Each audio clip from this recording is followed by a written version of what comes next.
Hey my dear listener, before we start, make sure to subscribe to the channel. Comment down where are you from and what's your time right now. Let's jump into the video. Story 1.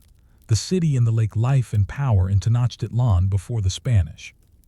If you had approached the great city of Tenochtitlan in the year 1500, you would not have seen castles rising from misty hills, nor heard the tolling of church bells as you might have in medieval Europe.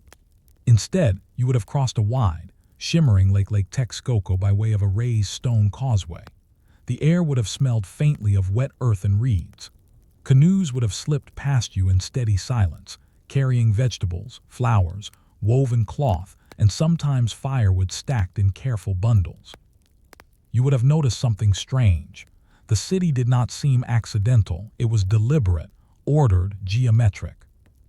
At its center stood towering temple pyramids, whitewashed and painted in red and blue. Around them spread neighborhoods divided by canals, crossed by small wooden bridges that could be removed at night. Homes were built of stone and adobe, flat-roofed and practical. There were no draft animals, no iron tools, no wheeled carts. And yet, the city supported perhaps 200,000 people, a population rivaling or exceeding that of many European capitals of the same era. Was this America's Middle Ages? The people who built this city were the Mexica, often referred to as the Aztecs, though they called themselves by names tied to migration and ancestry. Their rise to dominance was not ancient by their own reckoning. In fact, their empire was young, less than a century old when Europeans first laid eyes upon it. But youth did not mean simplicity. The discipline of water. City was not merely built beside water. It was engineered into it. The Mexica transformed swampy islands into stable ground through chinampas, raised agricultural plots formed by weaving reeds into fences, filling them with mud and vegetation dredged from the lakebed. Over time, these floating fields anchored themselves to the shallow lake floor, becoming extraordinarily fertile. If you walked along one of these chinampas at dawn, you would have seen farmers already at work. They rose before sunrise. They planted maize, beans, squash, chilies, tomatoes, amaranth, and flowers. They harvested multiple crops per year. The soil, constantly renewed by lake sediment, rarely exhausted. This agricultural abundance sustained urban density. And yet, feeding the capital was not left to chance. Tribute flowed in from conquered territories across central Mexico. Villages sent maize, cacao, cotton garments, obsidian blades, salt, and dried fish as part of an organized imperial system. You might think of medieval Europe's feudal dues: grain, livestock, labor owed to a lord. But here, tribute lists were recorded in pictographic codices. Bureaucrats tracked deliveries. Officials inspected goods. There were warehouses filled with textiles stacked in careful order. And this system did not function solely through terror. The Triple Alliance. The Mexica did not rule alone. Their empire was technically a partnership known as the Triple Alliance between Tenochtitlan, Texcoco, and Tlacopan. Together, they defeated rival powers in the 15th century and expanded their influence outward. Each city had its own ruler, its own noble class, its own traditions. Power was negotiated, though Tenochtitlan increasingly dominated the alliance. The ruler of Tenochtitlan, known as the Huitzilopochtli, the Great Speaker, was not a hereditary king in the strict European sense. He was selected from among noble lineages by a council of elites. Leadership required military skill, diplomatic intelligence, and ritual authority. In 1500, that ruler was Moctezuma II. You may know him by a different spelling, Montezuma, but to understand his world you must set aside images of tragic inevitability. In 1500 there was no sense of impending collapse. The empire was expanding, tribute flowed steadily, markets thrived.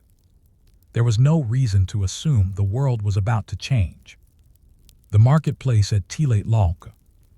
North of the ceremonial center lay Tlatelolco, originally a rival city but later incorporated into Mexica power.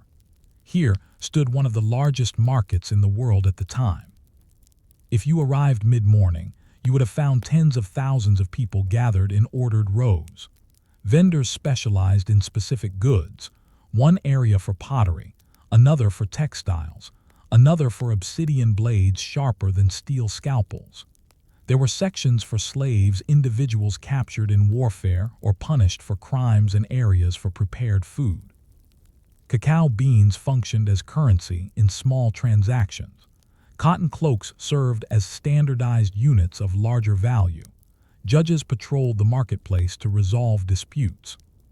There were rules, standards, penalties for cheating. If this was not medieval in the European sense, it was deeply structured, governed by law, ritual, and hierarchy. Education and expectation. In Tenochtitlan, education was not optional for the elite. Boys of noble birth attended the Comicac, where they studied history, religion, astronomy, and statecraft. Commoner boys attended the Tolpachkali, where they trained primarily for military service and civic duty. Girls were educated as well, often within the home, learning weaving, household management, and ritual practices. Marriage alliances reinforced political bonds.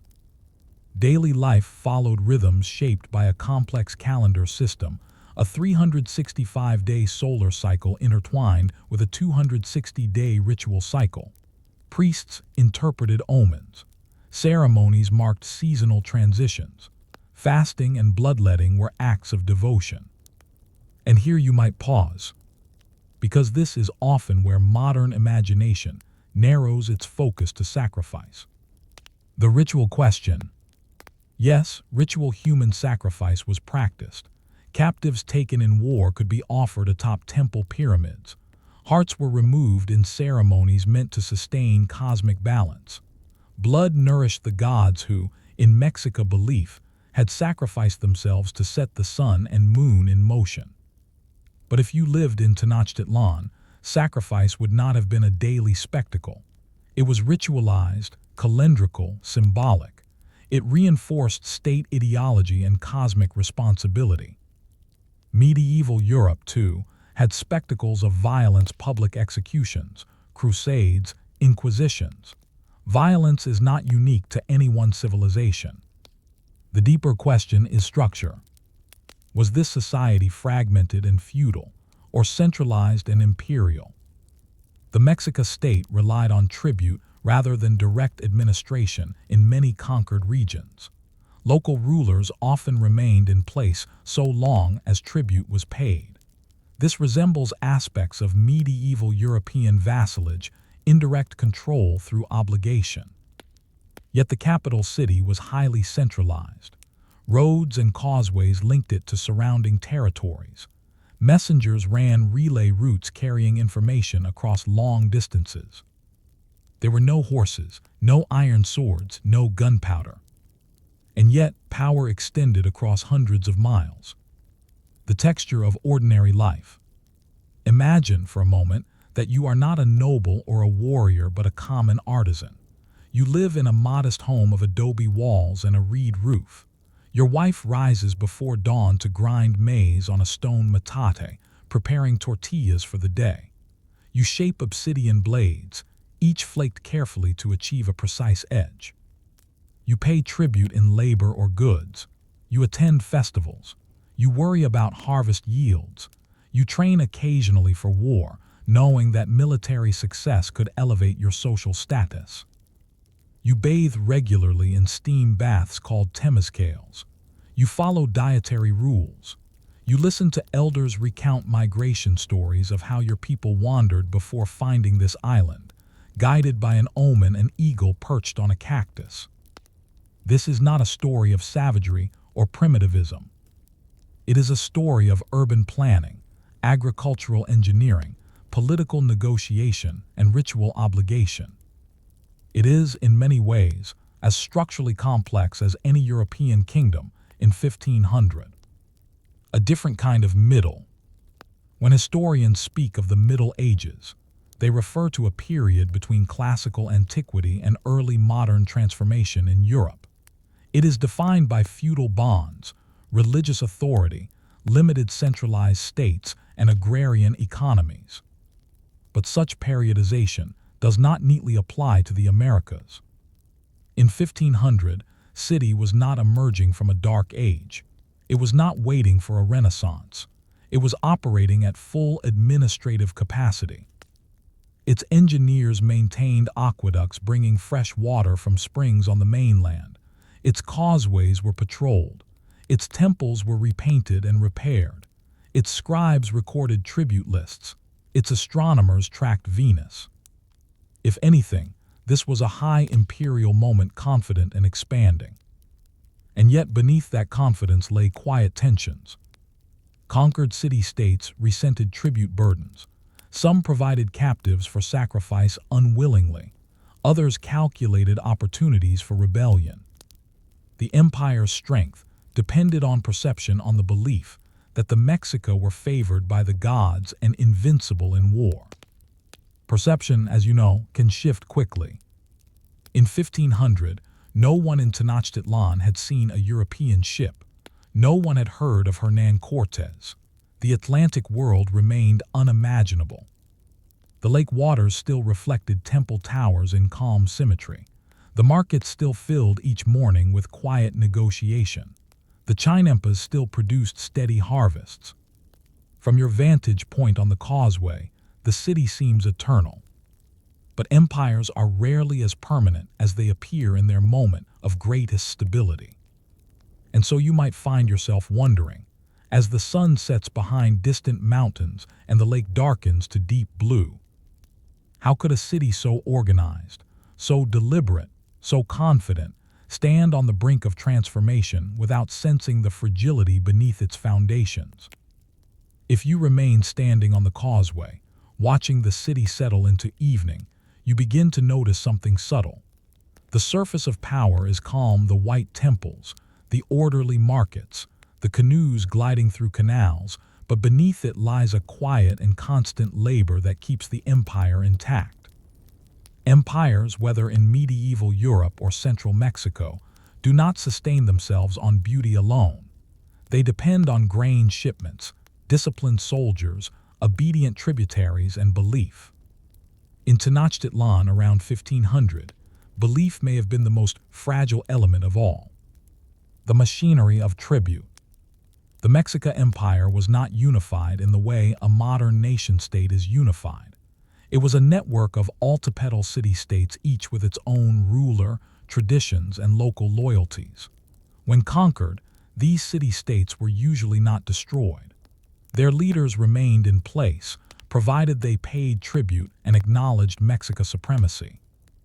Tribute lists preserved in documents like the Codex Mendoza detail astonishing quantities of goods. One province might owe thousands of cotton cloaks every year. Another might send cacao beans measured in vast baskets. Others sent jaguar skins, rubber balls, feathers of rare tropical birds, or obsidian from distant volcanic regions. This was not random plunder. It was systematized extraction. Officials were assigned to oversee collection. Military garrisons reinforced compliance. Merchants known as Pachteca acted not only as traders but as informants, gathering intelligence on the loyalty and resources of distant regions. You might compare this system to feudal levies in Europe, where lords owed knights and grain to kings. But the Mexica model was less about land tenure and more about regularized goods flowing toward a ceremonial and administrative center. And that center was Hungary, feeding the capital. A city of perhaps 200,000 inhabitants could not rely on Chinempas alone. The agricultural brilliance of Lake Texcoco's shallow margins provided remarkable yields, but droughts and floods were constant threats. Engineers built dikes to separate brackish and freshwater sections of the lake. Aqueducts carried clean water from Chapultepec springs across causeways into the city. Maintenance was continuous. Workers repaired stonework, cleared canals, reinforced Chinempa boundaries. Imagine waking before dawn not as a warrior, but as a laborer assigned to dredge canals. Your hands are wet and cold. You pile mud into reed baskets. You strengthen the agricultural foundation that keeps the city alive. No glory attaches to your work, yet without it the empire collapses. This is the texture of boring. Power, the invisible infrastructure that sustains spectacle. War as policy. The Mexican state expanded primarily through warfare. Campaigns were organized seasonally. Warriors were trained from youth, and military achievement offered one of the few paths for social advancement among commoners. But not all wars were about territory. Some conflicts, called zachiatl, flower wars, were ritualized battles arranged between rival states. These encounters provided captives for sacrifice and maintained martial readiness. They also reinforced ideological dominance. To modern observers, this may seem cruel or inefficient. Why not conquer outright? But total conquest requires administration, garrisons, oversight. Ritual warfare preserved balance while demonstrating strength. It sent a message: we can take you if we choose. Still, resentment accumulated. City-states such as Tlaxcala remained fiercely independent, surrounded but unconquered. They endured periodic conflict but resisted incorporation into the tribute system. This resistance was not forgotten. The burden of ceremony. At the center of Tenochtitlan stood the Templo Mayor, twin temples rising above the plaza, one dedicated to Tlaloc, the rain god, and the other to Huitzilopochtli, the Mexica patron deity of war and sun. Ceremonies here were not casual affairs. They required planning, rehearsals, and material preparation. Priests fasted. Offerings were assembled: food, flowers, incense, paper banners cut into intricate forms. The state's legitimacy rested partly on successful ritual performance. If rains failed or omens appeared unfavorable, anxiety spread. Priests interpreted eclipses and comet sightings carefully. Astronomy was not abstract science. It was political reassurance. You might imagine living under a sky that felt morally charged. A missed harvest could signify divine displeasure. A military defeat could imply cosmic imbalance. This is not unlike medieval Europe, where famine and plague were interpreted through theological frameworks. Human societies across continents search for meaning in misfortune. The reign of Moctezuma II. Moctezuma II came to power in 1502. He was experienced in war and governance, but his reign marked a subtle shift toward increased royal authority. He elevated noble exclusivity. He tightened court etiquette. Access to his presence became more restricted. Tribute demands may have intensified. Some historians argue that under Moctezuma, the empire grew more rigid. Hierarchies hardened. The distance between ruler and commoner widened. If you were a noble, this consolidation might have felt stabilizing. If you were a tributary lord in a distant province, it might have felt suffocating. Empires often centralize at their peak, and centralization can produce both efficiency and fragility. Moctezuma also invested in architecture. Temples were expanded, public works maintained. The capital projected magnificence. But magnificence can mask unease. Ordinary dissent. Resentment did not always erupt in open rebellion. More often, it simmered in subtle ways. A tributary province might delay shipment. A local ruler might undercount goods. Whispered complaints might circulate about excessive demands for captives. You, as an ordinary farmer in a conquered region, might calculate your obligations carefully. How much maize can you surrender without risking your family's survival? How many young men can your community afford to lose in war? Empire requires compliance not only from elites, but from households. And households are pragmatic. The poetic memory of migration. The Mexica remembered a time before empire, a migration from a northern homeland often called Aztlan. According to tradition, they wandered for generations before seeing the prophesied sign. an eagle perched on a cactus, devouring a serpent. That image, now familiar on the flag of modern Mexico, symbolized destiny fulfilled. But migration stories also carry humility. They remind a people that they were once outsiders. If you listen to elders recount these origins, you might sense both pride and insecurity. Pride in having risen from wandering to dominance. Insecurity in knowing that fortune can shift. After all, if your ancestors were once displaced, could displacement happen again? Environmental precariousness. Lake Texcoco was not stable. Seasonal rains swelled its waters. Drought reduced them.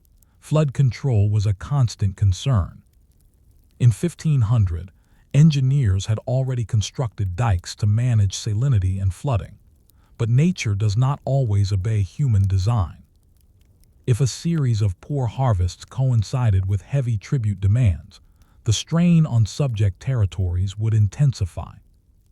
Environmental stress often amplifies political tension. This pattern appears across history from medieval Europe's Little Ice Age to droughts in other imperial systems. The Mexico were skilled managers of their environment, but they were not omnipotent. The illusion of isolation. Perhaps the most striking feature of life in Tenochtitlan in 1500 was its isolation from Eurasian disease pools and Atlantic geopolitics. No one in the marketplace at Tlaxcala could imagine pathogens like smallpox. No priest scanning the sky anticipated sails on the eastern horizon. The Mexico worldview encompassed neighboring states, known trade routes, and cosmic cycles. It did not include continents beyond the ocean. This was not ignorance. It was the natural boundary of lived experience. And yet beyond that boundary, forces were already in motion. In 1492, Christopher Columbus had crossed the Atlantic. Spanish settlements were forming in the Caribbean. Reports of mainland wealth circulated among ambitious men. The Atlantic was shrinking. But in 1500, such developments were rumors at best, irrelevant at worst. You continue standing on the causeway. The city lights flicker in the dusk. Drums echo faintly from the ceremonial precinct. A canoe bumps gently against a dock. Everything appears stable. Yet stability depends on assumptions about loyalty, environment, divine favor, and isolation. What happens when those assumptions begin to fracture, not from within alone, but from an encounter no one had prepared for? If you remain with the city a little longer standing on its causeways, listening to the low murmur of markets and the steady rhythm of ritual drums, it becomes harder to imagine that within 2 decades, much of what you see will be dismantled, drained, or buried beneath another city. In 1500, Tenochtitlan is at its height. By 1521, it will be under siege. But collapse is rarely instantaneous. It is layered misunderstanding upon ambition, disease upon resentment, alliance upon betrayal. To understand how this medieval American empire fell, you must move slowly through its final years. Rumors from the coast. In 1519, reports reached the capital of strange beings arriving on the eastern shores near the Gulf Coast. They came in floating structures larger than any canoe. They wore reflective metal. They rode animals unknown in Mesoamerica horses, which must have appeared as a single fused creature to first observers. These newcomers were led by Hernán Cortés. Cortés did not arrive with a massive army. His force numbered only a few hundred Spaniards, accompanied later by indigenous allies and enslaved interpreters. Yet small numbers can be magnified by circumstance. When messengers described the strangers to Moctezuma II, they did so through familiar categories. Were these beings gods? Unlikely in a literal sense, though later Spanish accounts exaggerated this idea. More plausibly, they were powerful foreigners whose intentions were uncertain. Moctezuma responded cautiously. Gifts were sent: gold, fine textiles, feathered headdresses. These offerings were diplomatic gestures, perhaps meant to impress or dissuade. Instead, they confirmed Spanish suspicions of wealth. The web of resentment tightens. As Cortés moved inland, he encountered indigenous polities long resentful of Mexican dominance. Among them were the people of Tlaxcala, who had resisted incorporation into the Mexica tribute system for decades. After initial conflict, Tlaxcalans allied with the Spaniards. This alliance is critical. It reminds you that the fall of Tenochtitlan was not a simple story of Europeans defeating indigenous Americans. It was a complex civil war layered with foreign intervention. Thousands of indigenous warriors marched alongside a few hundred Spaniards toward the capital. If you were a tributary city-state calculating survival, you might have seen opportunity. Align with the newcomers. Remove Mexica tribute burdens. Reshape the political order. Empires often fall not solely because of external invasion, but because internal rivals seize the moment. The meeting in the city. In November 1519, Cortés and his allies entered Tenochtitlan. Imagine the scene.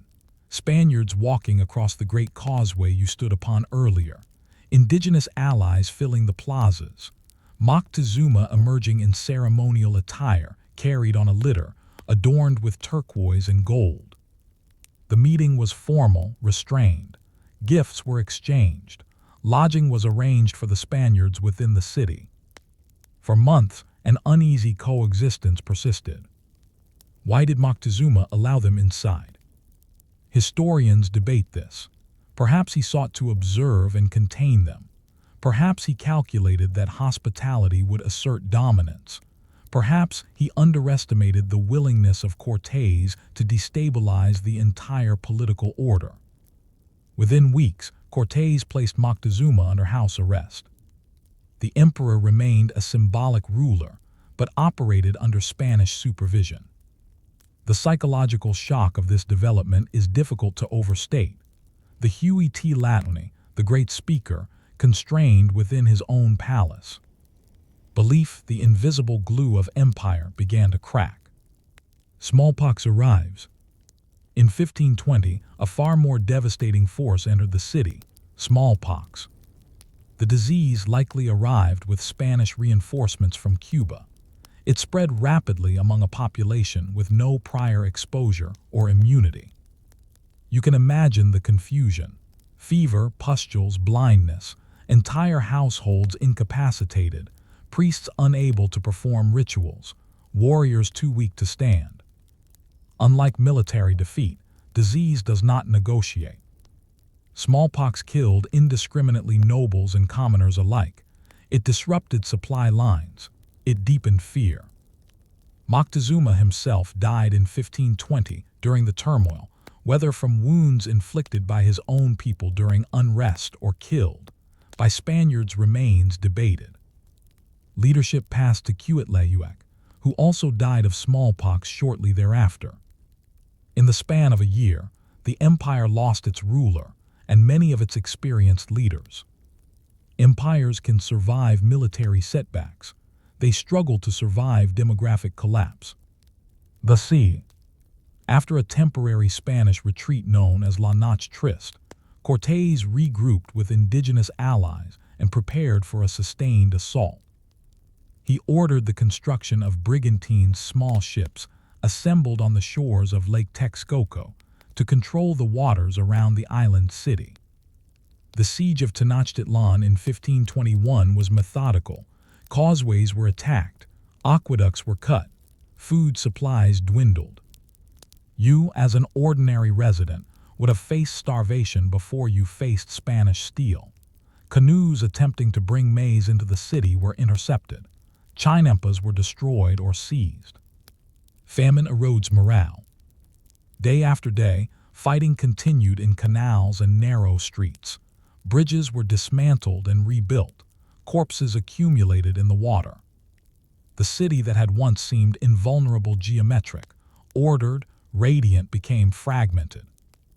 On August 13, 1521, the last emperor Cuauhtémoc was captured.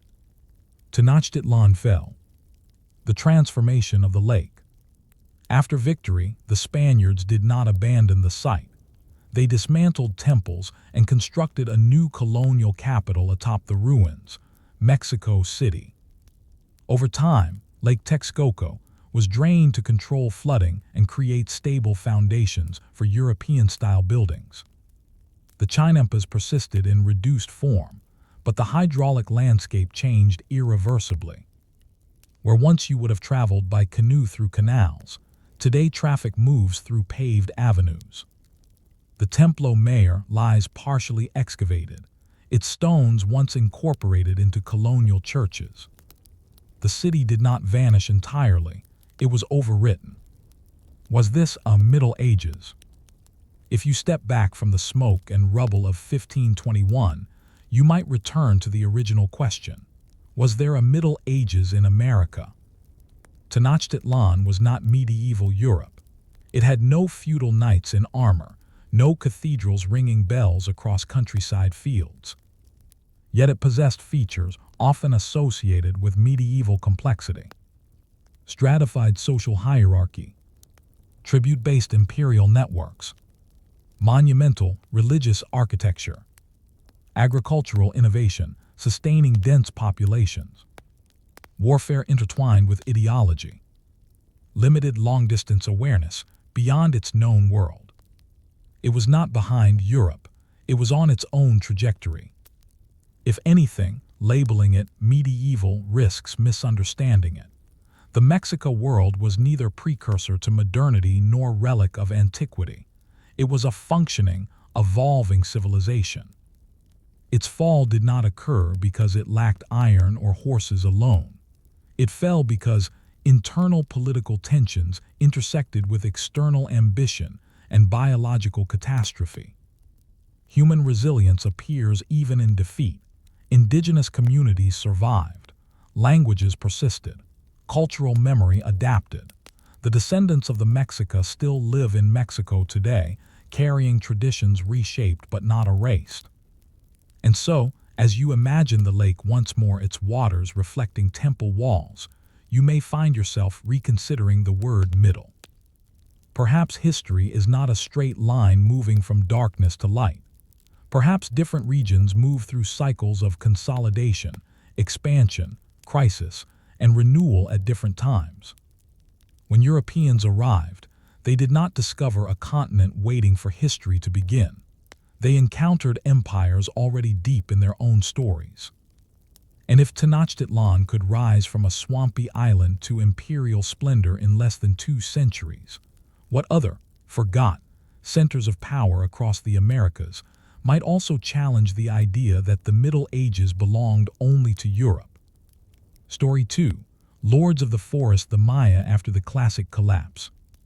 When you hear the phrase Maya collapse, you might imagine cities swallowed overnight by jungle.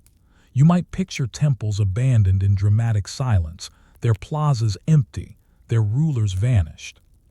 But collapse, like empire, is rarely so sudden.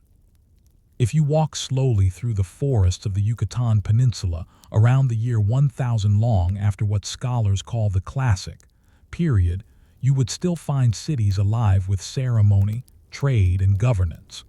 They are not the same cities that flourished centuries earlier, but they are not ruins either. The Maya world did not end, it transformed. And this transformation is where the idea of an American Middle Ages becomes especially intriguing. The weight of the classic past. Between roughly 250 and 900 CE, powerful Maya city-states like Tikal and Calakmul dominated the lowland forests of what is now Guatemala and southern Mexico. They erected towering pyramids, carved elaborate stelae recording dynastic histories, and developed one of the most sophisticated writing systems in the pre-Columbian Americas. These classic cities were ruled by divine kings Ajawab, who claimed sacred ancestry and cosmic authority. Monumental inscriptions detail wars, alliances, marriages, and ritual bloodletting ceremonies that reaffirmed royal legitimacy. Then, between the 8th and 9th centuries, many southern lowland cities experienced dramatic decline. Monument carving ceased, populations fell, urban centers were gradually abandoned. For generations, scholars debated why. Drought, warfare, overpopulation, soil depletion, political fragmentation. The answer appears to be a combination of all these forces. Paleoclimate data suggests extended drought stressed agricultural systems. Intensifying warfare destabilized alliances. Overextended elite competition weakened central authority. But here is the crucial point. The Maya people themselves did not vanish. They moved. The shift northward. As southern cities declined, power shifted toward the northern Yucatan Peninsula. If you traveled there around 1000 CE, you would encounter centers like Chichen Itza and later Mayapan. Chichen Itza, in particular, reveals a new political order emerging from the shadow of classic kingship. The architecture here feels different. The Pyramid of Kukulkan, sometimes called El Castillo, is geometric and precise. Colonnaded halls suggest assembly spaces. Carvings show feathered serpents and warriors in procession. There is less emphasis on glorifying individual divine kings. Instead, iconography suggests shared governance, possibly councils or multi-lineage rule. If classic Maya cities resembled divine monarchies, post-classic centers appear more collective, perhaps more pragmatic. It is tempting to compare this shift to Europe after the fall of Rome. Political centralization fragmented, regional powers emerged, authority diversified. But unlike Rome, there was no singular capital whose fall defined everything. Maya political life had always been decentralized, a constellation of competing city-states rather than a single empire. The collapse was not universal ruin, it was a redistribution of power. Daily life in a changing world. If you lived in northern Yucatan during this period, your daily routines might feel familiar, even as political forms evolved. You would rise before sunrise. You would grind maize on a stone metate, mixing it with lime-treated water to create masa, a process called nixtamalization that enhanced nutritional value. You would tend milpa fields, where maize, beans, and squash grew together in interdependent cycles. The tropical forest is not empty land. It is a managed environment. Farmers cleared plots selectively. They rotated fields. They relied on seasonal rains and stored surplus when possible. Water management was crucial. Unlike the southern lowlands with rivers, much of Yucatan lacks surface water. Instead, there are cenotes, natural sinkholes filled with groundwater. Chichen Itza was strategically built near such cenotes, including the sacred cenote used for offerings. Access to water meant survival. Political authority often followed ecological control. Trade expands. One defining feature of the post-classic Maya world was increased long-distance trade. If you walked through a marketplace at Chichen Itza, you might see obsidian from central Mexico, jade from Guatemala, cacao from southern regions, and marine shells from distant coasts. Trade routes extended along the Caribbean shoreline and into the Gulf of Mexico. Seafaring canoes carried goods between coastal cities. This was not an isolated forest society. It was deeply connected to broader Mesoamerican networks. In fact, by 1000 CE, Chichen Itza shows evidence of interaction with central Mexican cultures, often associated with Tula. Architectural similarities, warrior columns, chacmal sculptures, feathered serpent motifs suggest cultural exchange or shared ideology. Earlier scholars imagined a violent Toltec invasion imposing new rule. Today, many historians see something more complex: trade, intermarriage, ideological blending. Cultural transformation does not always require conquest. Governance without divine absolutism. Classic Maya rulers emphasized sacred kingship. Post-classic political organization appears more corporate shared among elite lineages. At Mayapan, which rose to prominence after Chichen Itza's decline, governance may have involved a council of powerful families. Power remained hierarchical, nobles held privilege, tribute and labor obligations continued. But the image of a single god-king dominating monumental inscriptions fades. You might consider this a form of political adaptation, a response to the instability that contributed to the earlier collapse. When divine kings fail to guarantee reign or victory, societies experiment with broader power sharing. Warfare in the forest. The post-classic period was not peaceful. Fortifications appear around some cities. Defensive walls encircle Mayapan. Weapons include obsidian blades, atlatls, spear throwers, and bows. Warfare may have been more frequent, but perhaps smaller in scale than classic dynastic conflicts. Captives were still taken. Ritual sacrifice persisted, but warfare was also economic, controlling trade routes, securing tribute, defending water access. If you were a commoner farmer, you might spend part of your year training for conflict. You would not wear steel armor, but padded cotton could provide protection. You would fight for your lineage and city. War was local, strategic, persistent. It is easy to imagine medieval Europe in similar terms: fortified towns, regional rivalries, fluctuating alliances. Again, parallels appear not because these societies were identical, but because complex agrarian civilizations face similar pressures. Writing and memory continue. One misconception about the Maya collapse is that writing vanished. It did not. Though monumental stele declined in the south, writing persisted in codices, bark paper books recording calendars, astronomy, tribute lists, and ritual instructions. Few survived the colonial period, but those that remain, such as the Dresden Codex, demonstrate sophisticated astronomical calculations. If you were a priest astronomer in 1100, you would track Venus cycles with remarkable precision. You would predict eclipses. You would align ceremonies with celestial events. The intellectual tradition endured. Collapse did not erase knowledge, it redistributed it. Environmental resilience. Paleoclimate studies indicate that severe drought contributed to the classic decline.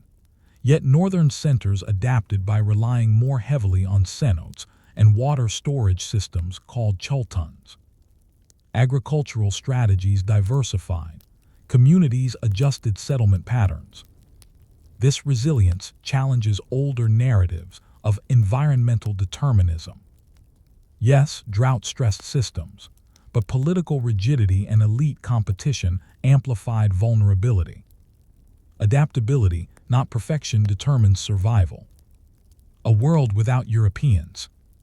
By 1200 or even 1400, the Maya world had settled into a new equilibrium. City-states continued across Yucatan and Guatemala. Coastal trade flourished. Inland farming communities sustained populations. No one here had heard of Christopher Columbus. No one anticipated Spanish ships appearing in the Caribbean. If you stood at a cenote at dusk, listening to frogs and distant drums, your concerns would be immediate. Rainfall, harvest, marriage alliances, tribute expectations. The forest would feel eternal. And yet, like Tenochtitlan centuries later, stability rested on networks of belief, ecology, and political compromise. What happens when external forces intersect with a world already shaped by cycles of collapse and adaptation? Did the Maya experience their own Middle Ages, a post-imperial reorganization between golden ages? Or does that label obscure more than it reveals? As you sit quietly in the forest, watching light fade over the limestone plains, you may wonder, if collapse did not end Maya civilization once, how would it respond to a challenge unlike drought, unlike rival city-states, a challenge arriving from across an ocean? If you remain in the northern lowlands of the Yucatan Peninsula, a little longer perhaps in the 13th or 14th century, you begin to see that Maya civilization has not simply survived the earlier collapse. It has reorganized itself into something quieter, more distributed, and in some ways more flexible. There are no singular divine kings dominating towering stelae as in the days of Tikal. Instead, power is negotiated among lineages, authority rests in councils, coastal trade hums steadily. Inland communities manage their milpa cycles with practiced patience. If this is a middle period, it is not dark, it is pragmatic. The League of Mayapan. After the prominence of Chichen Itza waned likely due to internal conflict and shifting, trade routes political gravity moved toward Mayapan. Mayapan was not monumental in the same way as classic southern capitals. Its buildings were lower, its layout denser. A defensive wall encircled much of the city, suggesting persistent concern about external threats. Inside, residential compounds clustered tightly together. Noble houses stood near ceremonial buildings. Administrative spaces were integrated into daily life. Power here appears to have been shared among elite families, sometimes referred to collectively as a league. While the idea of a formal League of Mayapan may oversimplify complex relationships, inscriptions and later colonial documents suggest a confederated structure. Instead of a single divine king claiming cosmic supremacy, governance seems to have required negotiation. If you imagine sitting in a shaded courtyard while elite men debate tribute obligations or alliance disputes, you might sense the subtle shift. Authority is still hierarchical, but it is not absolute. Perhaps this was a lesson learned from the vulnerabilities of classic kingship. Fortified towns and local power. Beyond Mayapan, numerous smaller towns dotted the peninsula. Many were fortified with stone walls. Some were built atop elevated terrain. The sense of regional competition had not vanished. Warfare in the post-classic period often revolved around controlling trade routes and access to valuable coastal resources, salt flats, fisheries, canoe ports. The Caribbean coastline, stretching eastward, became increasingly important. Maritime trade linked the Maya world to broader Mesoamerican networks. If you walked along the coast near what is now Chilum, you would see canoes arriving with goods from Honduras and beyond. Cotton textiles, honey, cacao, obsidian, and copper bells passed from hand to hand. The sea was not a boundary, it was a corridor. The Pachteca of the Maya world. Although the term Pachteca is more commonly associated with central Mexican merchants under the Mexica, Maya traders operated in similar ways, traveling long distances, gathering intelligence, and negotiating exchange agreements. Trade created interdependence. If drought struck one region, imported goods could cushion the blow. If conflict erupted inland, coastal routes provided alternatives. Economic flexibility contributed to resilience. And yet, this flexibility depended on trust. Merchants needed safe passage. Alliances required maintenance. Ritual diplomacy reinforced trade partnerships. If trust frayed, networks could unravel. Ritual without monumental kings. Religion remained central. Priests continued to track calendar cycles. The 260-day ritual calendar and the 365-day solar calendar guided ceremonies, planting schedules and prophecies. Sacred books, codices made from bark paper, contained astronomical tables and ritual instructions. Though many were later destroyed during the colonial period, surviving examples such as the Dresden Codex reveal astonishing precision in predicting Venus cycles and eclipses. If you were a priest in 1400, you would not feel culturally diminished compared to your ancestors in 700. You would still calculate celestial movements with care. You would still oversee offerings to rain deities. You would still interpret omens before warfare. What changed was less the cosmology and more the scale of political theater. Ceremony continued just without towering propaganda monuments. Agriculture and environmental memory. The memory of drought lingered. Communities invested in water storage systems. Chultun's underground cisterns carved into limestone collected rainwater during wet seasons. Cenotes remained sacred and practical lifelines. Milpa agriculture, rotating fields through cycles of clearing and fallow, preserved soil fertility. Farmers diversified crops. Maize remained central, but beans, squash, chili peppers, and fruit trees formed a resilient web. If you walked a field at dawn, dew clinging to broad maize leaves, you might sense continuity stretching back centuries. Collapse had not erased agricultural knowledge. In fact, smaller political units may have been better suited to managing local ecological realities. Large centralized states sometimes struggle with regional variation. Decentralized networks can adapt more quickly. Social structure in daily practice. Society remained stratified. Nobles controlled land and tribute. Commoners labored in fields and workshops. Slavery existed, often tied to debt or warfare. Marriage alliances reinforced elite networks. Tribute obligations were negotiated annually. But daily life for most people was not dominated by imperial spectacle. It was shaped by planting, weaving, fishing, pottery making, and market exchange. Imagine sitting beside a hearth in a modest limestone house. The walls are plastered smooth. A small shrine sits in a corner. Maize dough rests beneath a cloth. Outside, children chase each other between house compounds. Political shifts at Mayapan might feel distant from this courtyard. Continuity often lives in households, not capitals. The fall of Mayapan. Around the mid-15th century, Mayapan itself fractured.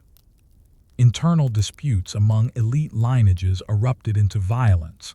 The city was abandoned. Its political coalition dissolved. This was not an apocalypse.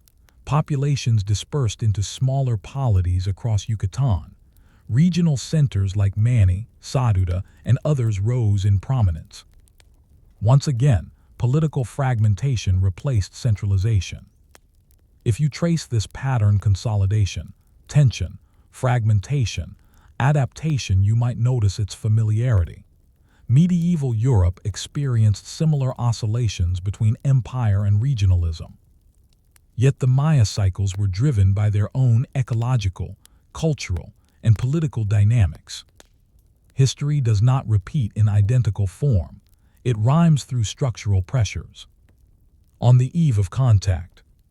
By the late 15th century, the Maya world consisted of multiple independent provinces. Some were powerful, others modest. Coastal trade thrived. Inland farming communities endured. No single capital unified the region. This fragmentation would matter greatly when Europeans arrived. In 1502, during his fourth voyage, Christopher Columbus encountered a large Maya trading canoe off the coast of Honduras. It carried finely woven textiles, copper tools, and cacao. Columbus did not understand the scale of the network he had glimpsed. But the network existed. The Maya were not isolated forest dwellers. They were participants in dynamic exchange systems. Still, political disunity made coordinated resistance difficult. When Spanish expeditions moved into the Yucatan in the early 16th century, they encountered fierce local resistance. Conquest here took decades, far longer than the fall of Tenochtitlan. The absence of a single central capital meant there was no single decisive victory. And yet, fragmentation also prevented unified strategy. You might see this as strength or vulnerability, perhaps both. Was this a Maya Middle Age? If you compare classic Maya splendor, towering pyramids, divine kings, monumental inscriptions to the later post-classic landscape of fortified towns and coastal trade, You might be tempted to label the latter a diminished era, but that would misunderstand adaptation as decline. The post-classic Maya world was commercially vibrant, politically flexible, and environmentally aware. It had learned from crisis. Perhaps what you are seeing is not a fall from greatness, but a recalibration. The idea of a Middle Ages implies an in-between time between golden ages, or between collapse and rebirth. Yet for those living in Yucatan in 1400, there was no sense of being between eras. There was only the present, planting seasons, alliance talks, ritual obligations. History feels transitional only in hindsight. As you stand near a cenote at dusk, dragonflies skimming the surface, you may ask yourself, if the Maya had already survived one great transformation after the classic collapse, could they survive another one that brought foreign diseases, new religions, and unfamiliar empires? Or would centuries of adaptation be tested in ways even their most careful astronomers could not predict? If you remain in the Maya world as the 16th century begins, the air does not feel apocalyptic. The forest still hums with insects at dusk. Canoes still move along the Caribbean coast. Inland, milpa fields are cleared and burned in careful cycles. There is no sense that this is the edge of an age. And yet, within a few decades, everything familiar will be challenged, not erased, but bent into unfamiliar shapes. Unlike the swift and catastrophic fall of Tenochtitlan in 1521, the Spanish conquest of the Maya region would stretch across nearly 2 centuries. That duration alone tells you something important. Fragmentation slowed collapse. It also prolonged resistance. First contacts along the coast. The first sustained Spanish expeditions to the Yucatan Peninsula began in 1517 and 1518.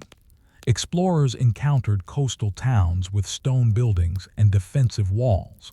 The Maya were neither astonished nor passive. They had already heard rumors of strange foreigners from the Caribbean. These early encounters were marked by skirmishes, misunderstandings, and cautious diplomacy. Unlike the Mexica capital, there was no single emperor to capture, no central plaza whose fall would symbolize the submission of an entire region. Each province had its own ruler, each town its own calculation. If you were a noble in a coastal Maya city, you might weigh options carefully, resist and risk destruction, negotiate and risk subjugation, ally with foreigners against rival towns. The same questions that once shaped alliances with neighboring Maya polities now applied to Europeans. History rarely offers entirely new dilemmas. It reshapes old ones. Disease before domination.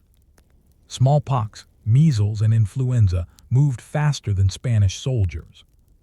The Maya population, like that of central Mexico, had no prior exposure to these pathogens. Epidemics swept through towns repeatedly during the 16th century. If you imagine yourself in a small inland community around 1530, you may witness a cycle of recovery and loss. A harvest fails because too many farmers are ill. Elders who preserve ritual knowledge die suddenly. Children are orphaned. Political fragmentation that once offered flexibility now becomes vulnerability. There is no large, centralized structure to coordinate response across regions. Yet survival continues. Communities reorganize. Leadership passes to younger relatives.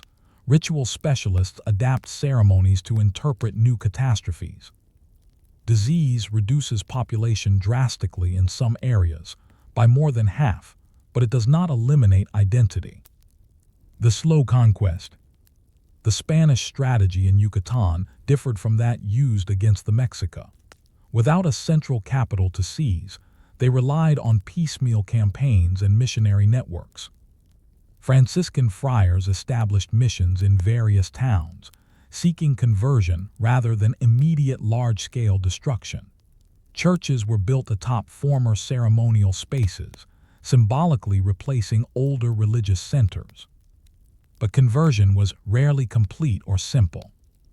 If you sit quietly inside a modest thatched house in 1600, you might find a small wooden cross mounted near a corner shrine that still contains offerings to rain deities.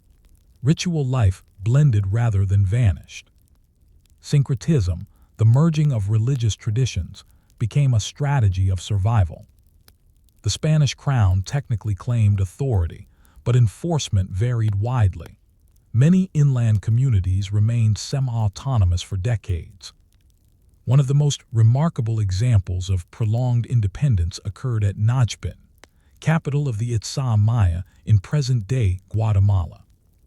Najpatane, situated on an island in Lake Patane Itzá, resisted Spanish control until 1697, nearly 176 years after the fall of Tenochtitlan.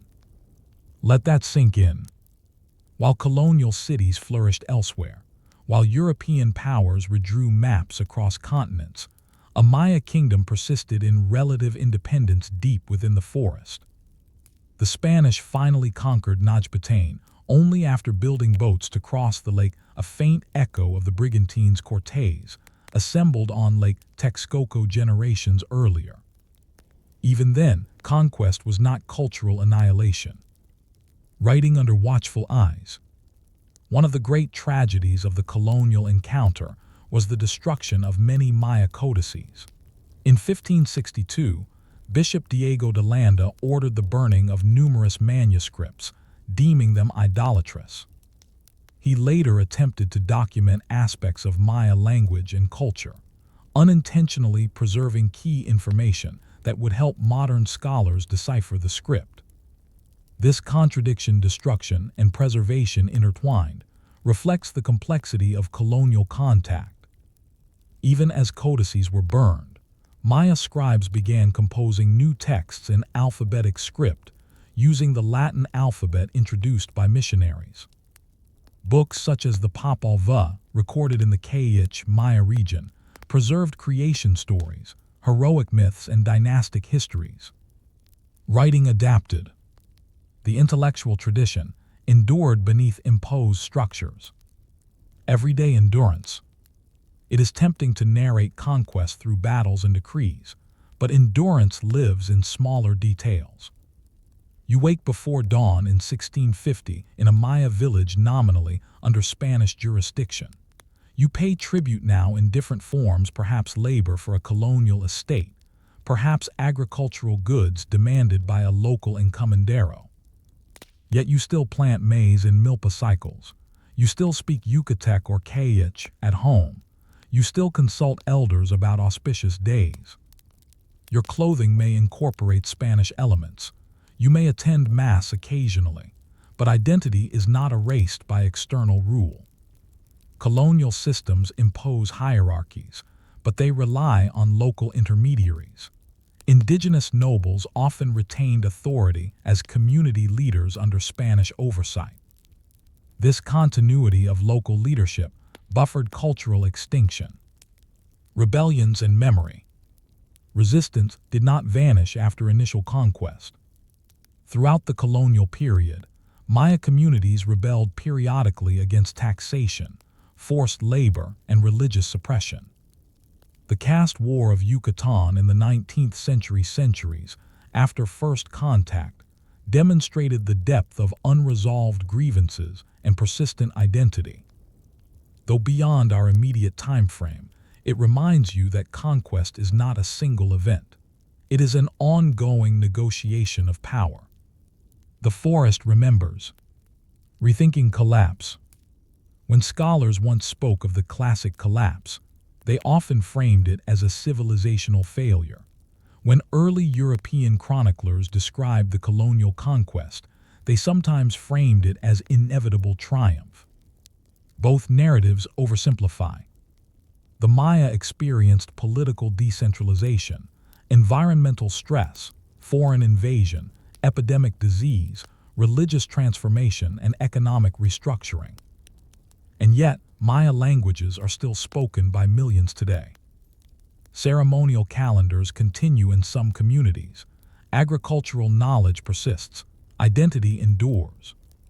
Perhaps the better question is not why civilizations collapse, but how cultures survive. Was this a Middle Age? If you compare the classic period of monumental kingship to the colonial period of Spanish rule, the post-classic era in between might appear as a transitional middle. But transitional to what? For the people living in fortified towns around Mayapan in 1400, there was no awareness of being between golden ages. There was only adaptation to present conditions. Perhaps the concept of a Middle Ages says more about European historiography than about universal human patterns. In Europe, the Middle Ages are defined as the time between Rome and Renaissance. In the Maya world, no such linear arc exists. Instead, there are cycles: fluorescence, stress, decentralization, consolidation. If you sit once more beside a cenote at dusk, listening to water drip from limestone walls, you might consider this. The Maya survived drought, dynastic collapse, political fragmentation, and foreign conquest. They adjusted governance structures, trade routes, and ritual practices without losing continuity.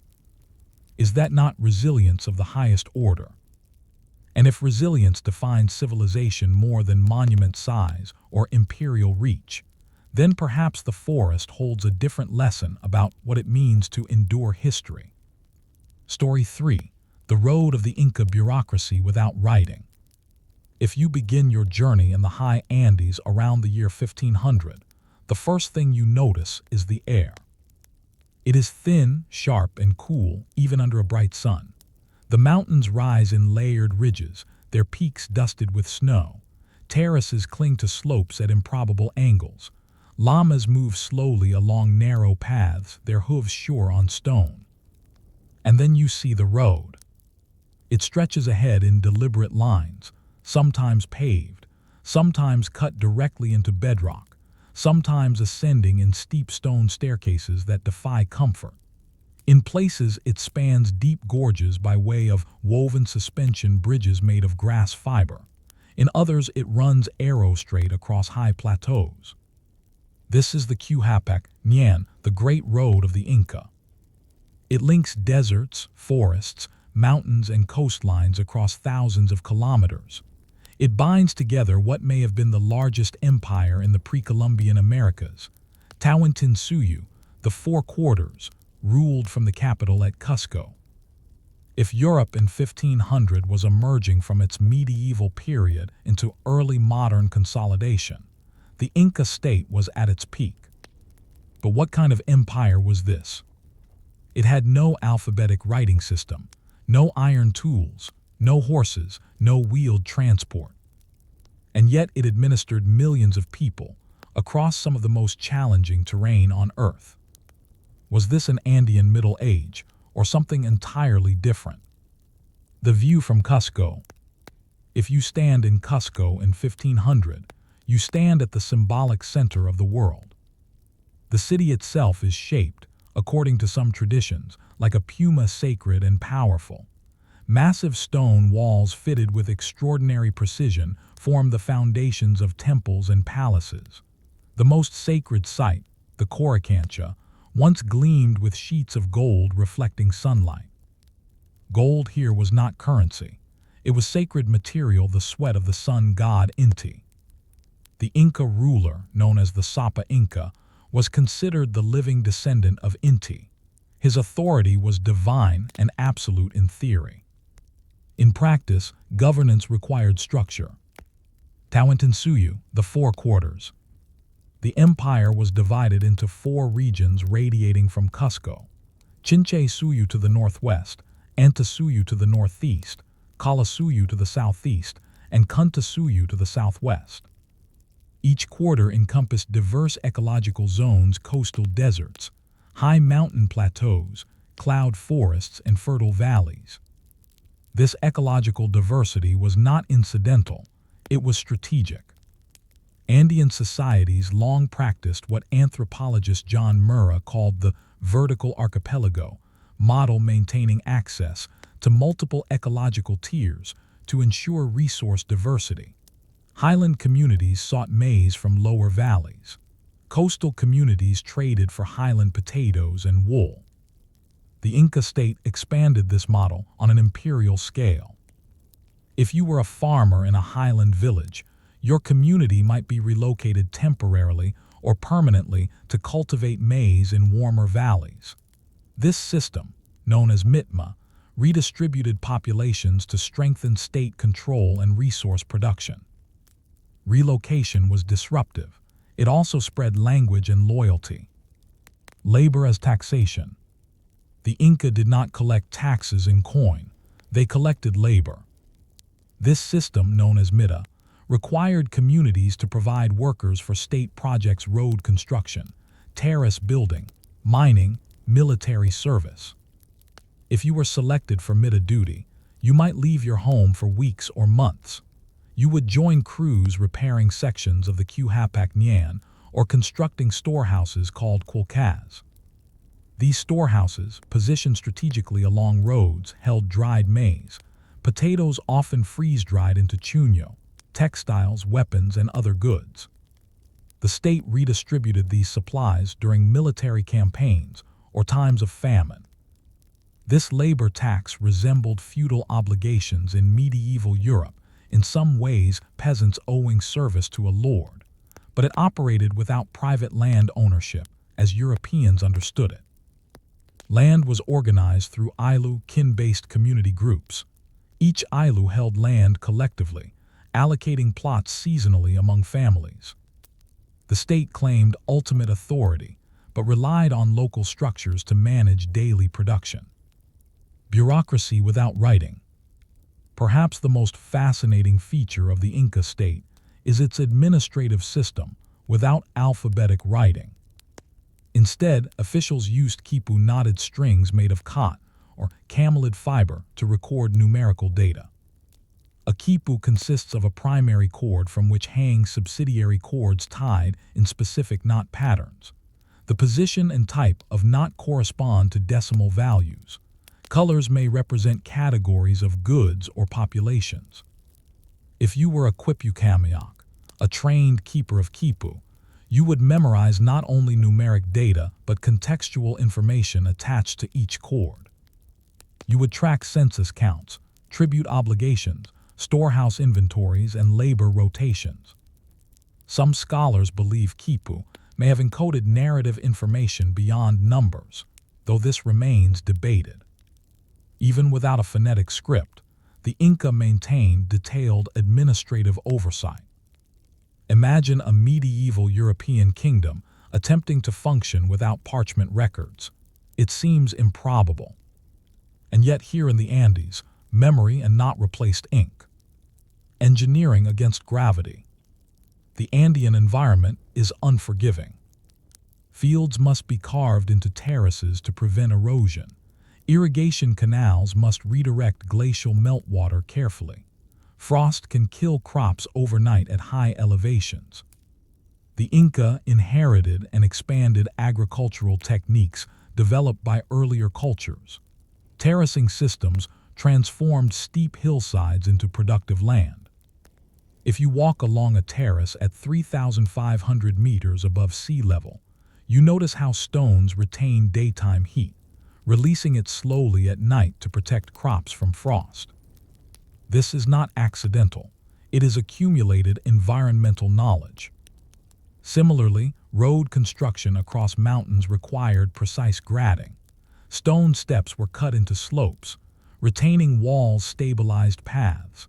Suspension bridges rebuilt annually by local communities spanned deep ravines. The Quhapak Nyan was not decorative. It was infrastructural power made visible. Messengers in motion. Because there were no horses, communication relied on runners called chasquis. Stationed at intervals along the road, chasquis relayed messages orally and via quipu at remarkable speed. A message could travel from Quito in modern Ecuador to Cusco in a matter of days. You might picture one such runner pausing briefly at a way station, handing off a knotted cord to the next, breathing hard in the thin mountain air. Information moved swiftly enough to coordinate military campaigns and administrative decisions across vast distances. Speed does not require wheels, it requires organization, expansion, and incorporation. The Inca Empire expanded rapidly during the 15th century under rulers such as Pachacuti and his successors. Conquest was often accompanied by strategic negotiation. Local leaders could retain authority if they pledged loyalty, provided labor, and adopted state religious practices. Rebellion, however, was met with force. If you were a local lord in a recently conquered valley, you might be invited to Cusco to witness imperial grandeur, a calculated display of power meant to inspire compliance. Hostages, intermarriage, and relocation further integrated diverse populations. By 1500, Tawantinsuyu encompassed millions of people speaking different languages and maintaining distinct traditions. Unity was political and ritual, not cultural homogeneity. Religion and order. The Sapa Inca's divine status reinforced central authority. The sun god Inti held primacy, but local deities were often incorporated into state ritual rather than suppressed outright. Sacred objects, mummies of past rulers, and ritual specialists formed a complex spiritual hierarchy. Yes, mummies. Dead Inca rulers were preserved and treated as continuing members of court. They retained estates. They participated symbolically in ceremonies. Their descendants managed their wealth. Political continuity extended beyond death. If this seems unusual, consider medieval Europe's veneration of saints, relics, or royal tombs. The sacred presence of the dead often legitimizes the living. A civil war on the horizon. In 1500, the empire appears stable. Roads function, storehouses are full, labor rotations proceed. But beneath the surface, succession tensions simmer. When the ruler Huayna Capac dies, likely from a disease introduced indirectly from European contact further north, a civil war erupts between his sons Atahualpa and Huascar. This internal conflict, beginning in the 1520s, weakens imperial cohesion. If you stand on a mountain pass overlooking the Quhapac Nian during these years, you might see troop movements not against distant rebels, but against fellow Inca claimants. The road that once unified now carries armies in civil war. And far to the north, small Spanish expeditions under Francisco Pizarro begin probing the Pacific coast. The Inca state, vast and sophisticated, faces internal fracture at the precise moment external forces approach. Was this coincidence, misfortune, inevitability? If the Inca had no writing in the European sense, did that make them vulnerable, or were their systems simply different?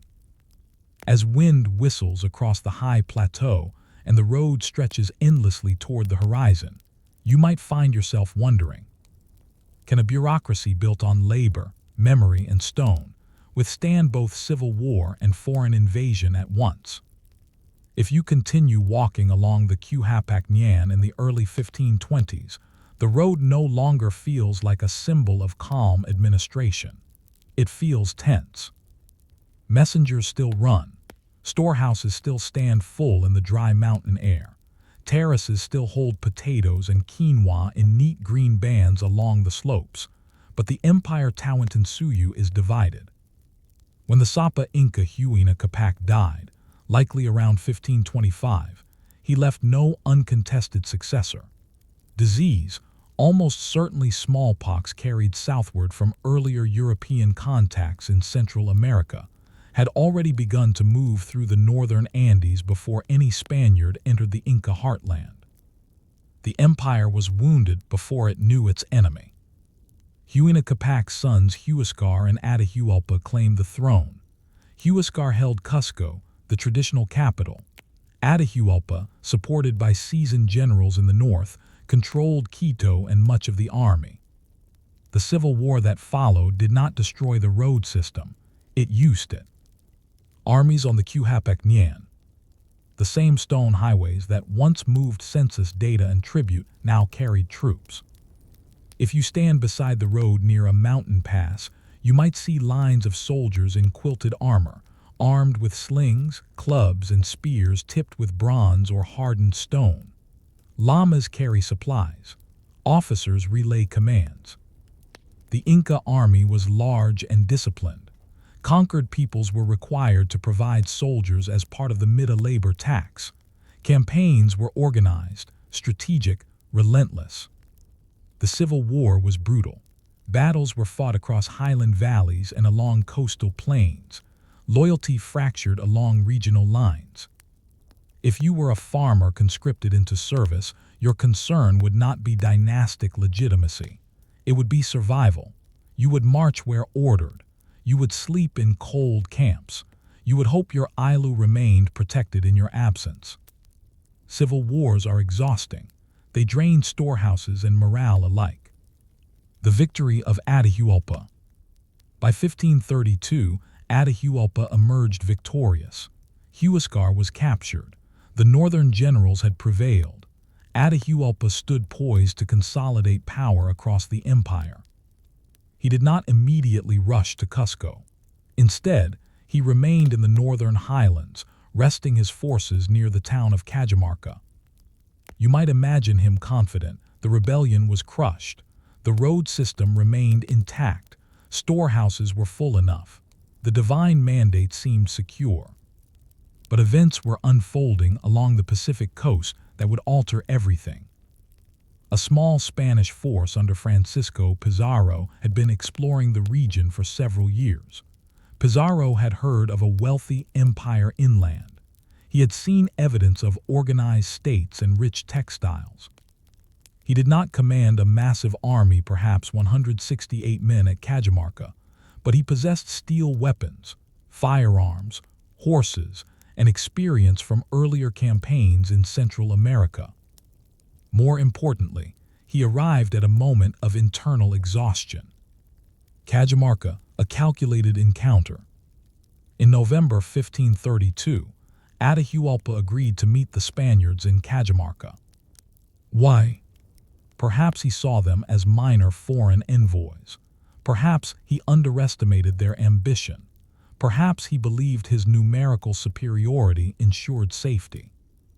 If you were present in the plaza that day, you might see Atahualpa borne on a litter, surrounded by attendants and nobles in fine garments. The Spaniards would appear small in number, armored and mounted, their horses snorting in the thin air. A friar stepped forward, offering a Bible and demanding submission to the Spanish king and Christianity. Accounts differ on what happened next. Atahualpa reportedly rejected the demand. The Spaniards launched a sudden attack. Gunfire echoed off stone walls. Horses charged into unarmed attendants. Confusion spread rapidly. Within hours, Atahualpa, ruler of millions, was captured. The empire was leaderless in a single afternoon. Ransom and miscalculation.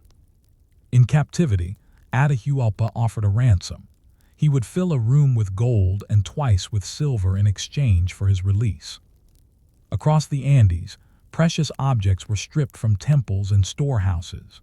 Gold panels from sacred spaces like those in Cusco were removed and melted.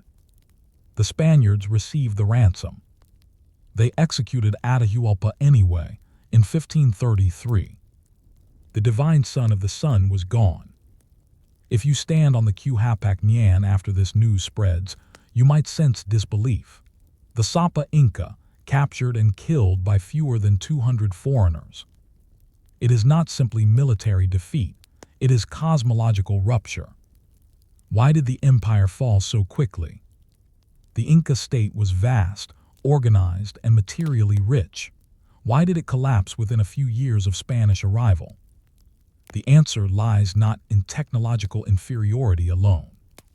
Steel and horses provided shock advantage. Firearms created terror, though they were slow to reload and few in number. But civil war had fractured loyalty. Disease had reduced population and destabilized leadership before Spaniards entered the heartland. Subject peoples, recently conquered, sometimes aligned with the newcomers to resist Cusco's dominance. Pizarro exploited these divisions carefully. The Inca administrative system depended heavily on centralized authority embodied in the Sapa Inca.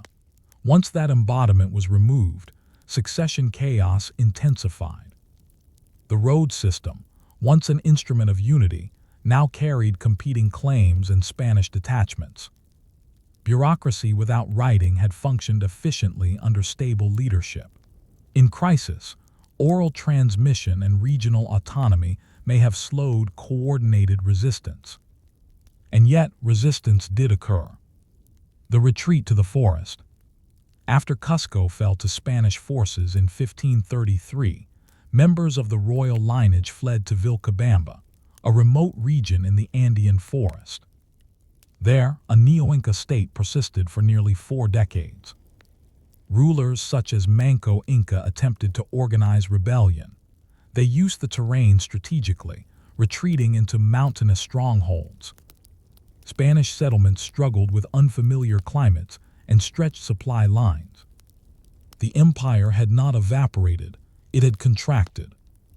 If you walk along a jungle trail near Vilcabamba in the 1540s, you might see Inca nobles still dressed in fine garments, still conducting rituals to Inti, still maintaining a semblance of courtly life. Adaptation again. Labor reimagined under colonial rule. The Spanish did not dismantle the Inca labor system entirely. They modified it. The MITA became a colonial labor draft, particularly for mining operations such as those at Potosi in present-day Bolivia. Indigenous communities were required to send men to work in silver mines under harsh conditions. The labor tax persisted, but its beneficiaries changed. If you were selected for colonial MITA service, you might descend into deep mine shafts rather than build terraces. The infrastructure of empire had shifted from road building to extraction. Stone roads still connected regions, but wealth now flowed outward across the Atlantic. The fate of the Quhapacñan. Parts of the Great Road remained in use under Spanish administration. It was too valuable to abandon entirely. Bridges were repaired, way stations repurposed. Yet over time, neglect and environmental wear reclaimed sections. Without coordinated state maintenance, some stretches eroded. Still in remote highlands, segments of the Quhapacñan endure even today. If you stand upon those stones now, centuries later, you stand on evidence of a bureaucratic achievement that functioned without parchment, without alphabet, without coin. Was this an Andean Middle Age? The Inca Empire rose in the 15th century, consolidating centuries of Andean agricultural and political knowledge into a centralized imperial structure. It was not medieval Europe. It did not emerge from a classical antiquity in the same linear sense. Yet it shared structural features often associated with medieval polities. Divine rulership, labor obligations in place of monetary tax, decentralized local communities tied to a central court, and monumental religious architecture reinforcing political order. The fall of the Inca was not the end of Andean civilization. Quechua language persisted. Ayllu structures adapted under colonial rule. Terracing techniques continue in use. Perhaps the most remarkable aspect of the Inca story is not their sudden collapse, but the durability of their social foundations. As you stand once more on a mountain ridge, wind pulling at your clothing, the road stretching in both directions beyond sight, you may wonder, if an empire built without writing could govern millions across mountains and deserts, what does that say about the diversity of human administrative possibility? And if its downfall required not only foreign invasion but internal fracture and invisible disease, how many other empires in any era stand secure only until their own hidden weaknesses are exposed? If you remain in the Andes after the execution of Atahualpa in 1533, you might expect immediate stillness, the end of ceremony, the abandonment of roads, the dissolution of empire. But empires rarely vanish all at once. Instead, they thin. They contract into remote valleys. They adapt to foreign oversight. They continue in fragments, in language, in labor systems, in the placement of stones. The Spanish marched into Cusco, stripping temples of gold and claiming palaces for themselves. They installed puppet rulers briefly, attempting to govern through familiar structures. But control was uneven. Resistance simmered. The rebellion of Manco Inca. One of the most significant figures in the immediate aftermath of conquest was Manco Inca Yupanqui. Initially installed by the Spaniards as a compliant ruler, Manco Inca soon realized the extent of foreign domination. In 1536, he launched a massive rebellion, laying siege to Cusco. If you stand on the hills overlooking the city during that siege, you would see thousands of indigenous warriors encircling Spanish-held positions. Stone fortresses like Sacsayhuaman became battlegrounds. Arrows and sling stones filled the air. For a moment, it seemed possible that the Inca state might reassert control. But Spanish cavalry and reinforcements gradually pushed back the rebellion. Manco Inca retreated into the dense forests of Vilcabamba.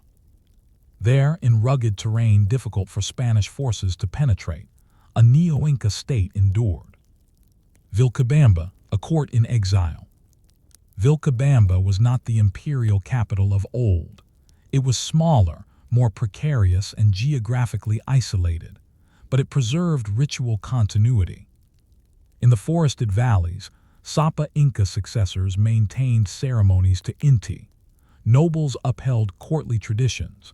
Messengers still traveled along segments of the Quhapac Ñan where possible. If you were a noble in exile, you might feel both pride and limitation. The divine lineage continued, but its reach was reduced. Spanish authorities tolerated this semi-independent state for decades, sometimes negotiating, sometimes threatening.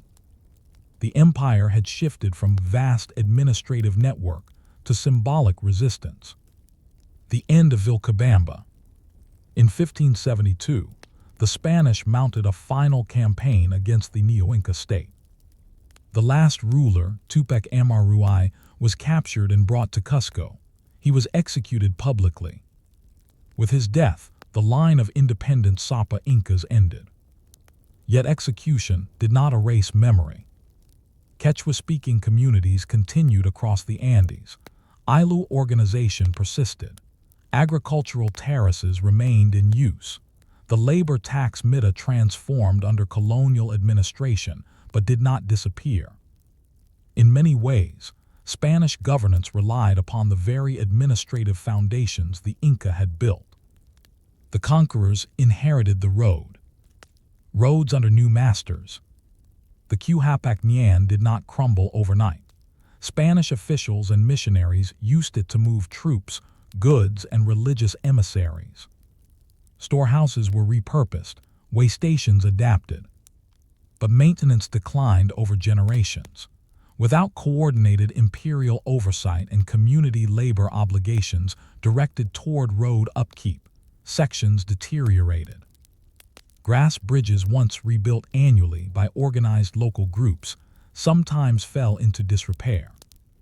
And yet, in remote regions, communities continued rebuilding them for their own use. The road ceased to be imperial, it became local. Stones endure even when banners change. Bureaucracy transformed. Without alphabetic writing, the Inca had relied on quipu to record census data and tribute obligations. Under colonial rule, Spanish administrators introduced written ledgers. Some indigenous record keepers adapted, learning alphabetic script in addition to traditional quipu systems. There is evidence that quipu continued to be used into the colonial period, sometimes alongside Spanish records. This coexistence challenges simple narratives of replacement. Administrative knowledge does not vanish easily, it mutates. Imagine a local Andean official in 1600 holding both a quipu and a Spanish-style ledger book. He navigates two systems at once, one rooted in memory and knots, the other in ink and parchment. Adaptation again. Labor and the Silver Age. The Spanish colonial economy increasingly revolved around silver mining, particularly at Potosi.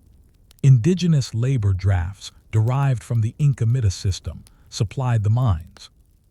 If you were conscripted for colonial Mita service, your journey along the old Inca roads might end not at a terrace building site, but at a dark shaft descending into rock. Conditions were harsh, mortality rates high. The empire that once mobilized labor to build infrastructure now fed a global trade network stretching to Europe and Asia. The Andes became integrated into an Atlantic world the Inca had never imagined. Yet at home, families still planted potatoes. Women still wove textiles with patterns passed down through generations. Festivals continued, though layered with Catholic saints' days. The imperial superstructure had shifted, the social foundation endured. Memory in stone. If you stand today on a surviving stretch of the Quhapac Nyan, perhaps high above a valley, where clouds drift slowly below you, the silence is striking. There are no imperial runners, no Quipucamiac counting knots, no Sapa Inca reviewing storehouses. But the stonework remains precise. Terraces still prevent erosion centuries later. Irrigation channels still carry water. Communities still speak Quechua and Aymara. The Inca did not leave behind epic poems written on parchment.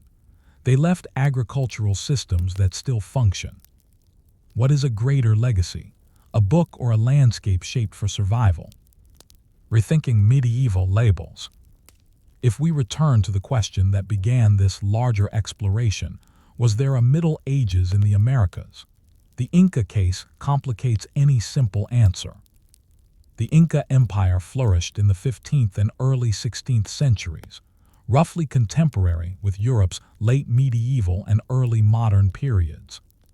It featured divine kingship, labor obligations instead of monetary taxation, monumental religious architecture, territorial expansion through conquest, bureaucratic administration across vast lands, infrastructure binding diverse peoples.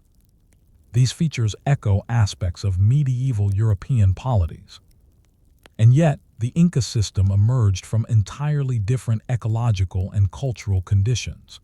It lacked iron and alphabetic writing, but achieved administrative complexity through alternative means. Perhaps what we call medieval is less about time and more about patterns: agrarian empires, hierarchical authority, limited global awareness. If so, the Andes around 1500 certainly fit such structural characteristics. But labeling it medieval risks imposing European chronology onto a distinct Andean story. The Inca were not waiting for a renaissance. They were not emerging from a classical antiquity in the Roman sense. They were at the height of their own cycle of consolidation. The road as metaphor. As you imagine yourself walking once more along the Quhapac Nyan, wind carrying the scent of grass and distant snow, you might think about continuity. Roads are built to connect. They can also divide when used by opposing armies. They can survive even when their builders are gone. The Inca state fell swiftly once civil war, disease, and foreign ambition converged. But Andean society did not collapse entirely. It adjusted. Is that not the quiet lesson repeated across the Americas in Tenochtitlan's Chinampas, in the Maya cenotes, in the Inca terraces? Civilizations may fracture, empires may be dismantled, but daily practices, planting, weaving, speaking, remembering, often outlast conquest. And so, as the stones of the road warm under the afternoon sun, you may find yourself asking, If these societies were not medieval in the European sense, but they shared similar rhythms of rise, strain, and adaptation, what does that tell us about the universality or limits of historical categories? Story 4. The Mound Builders' Forgotten Kingdoms of the Mississippi Valley. It is the year 1100. You are standing not in Europe, not in the Andes, not in Mesoamerica, but in what is now southern Illinois, near the wide floodplain of the Mississippi River. Before you rises a city. Wooden houses cluster in neighborhoods. Smoke lifts into the sky. Farmers move between fields of maize. Traders arrive carrying shells from the Gulf Coast and copper from the Great Lakes. At the center stands a structure so massive it reshapes the horizon. This is Monk's Mound, the largest earthen construction in North America. And you are in Cahokia. At its peak, Cahokia may have housed 15,000 people, possibly more, making it larger than many European cities of the same period, including London around 1100. This is not a scattered village. It is a planned urban center. The rise of a Mississippian metropolis. Cahokia emerged around 1050 CE, during what archaeologists call the Mississippian Cultural Period. Its rise was rapid. Within a few generations, it expanded dramatically in population and monumental construction. The city was laid out with intention. A vast central plaza covering dozens of acres. Large platform mounds arranged in a careful pattern. Residential neighborhoods organized around courtyards. Defensive palisades built of wooden posts. If you climb Monk's Mound, rising roughly 100 feet high and covering more than 14 acres at its base, you stand atop an immense earthen platform built basket by basket, soil carried by human labor. At the summit once stood a large building, likely the residence or ceremonial center of a paramount chief. Unlike the stone pyramids of Mesoamerica, these mounds were built of packed earth, but the engineering required was no less impressive. Tens of thousands of labor hours. Coordination. Authority. Belief. A hierarchical society. Cahokia was not egalitarian.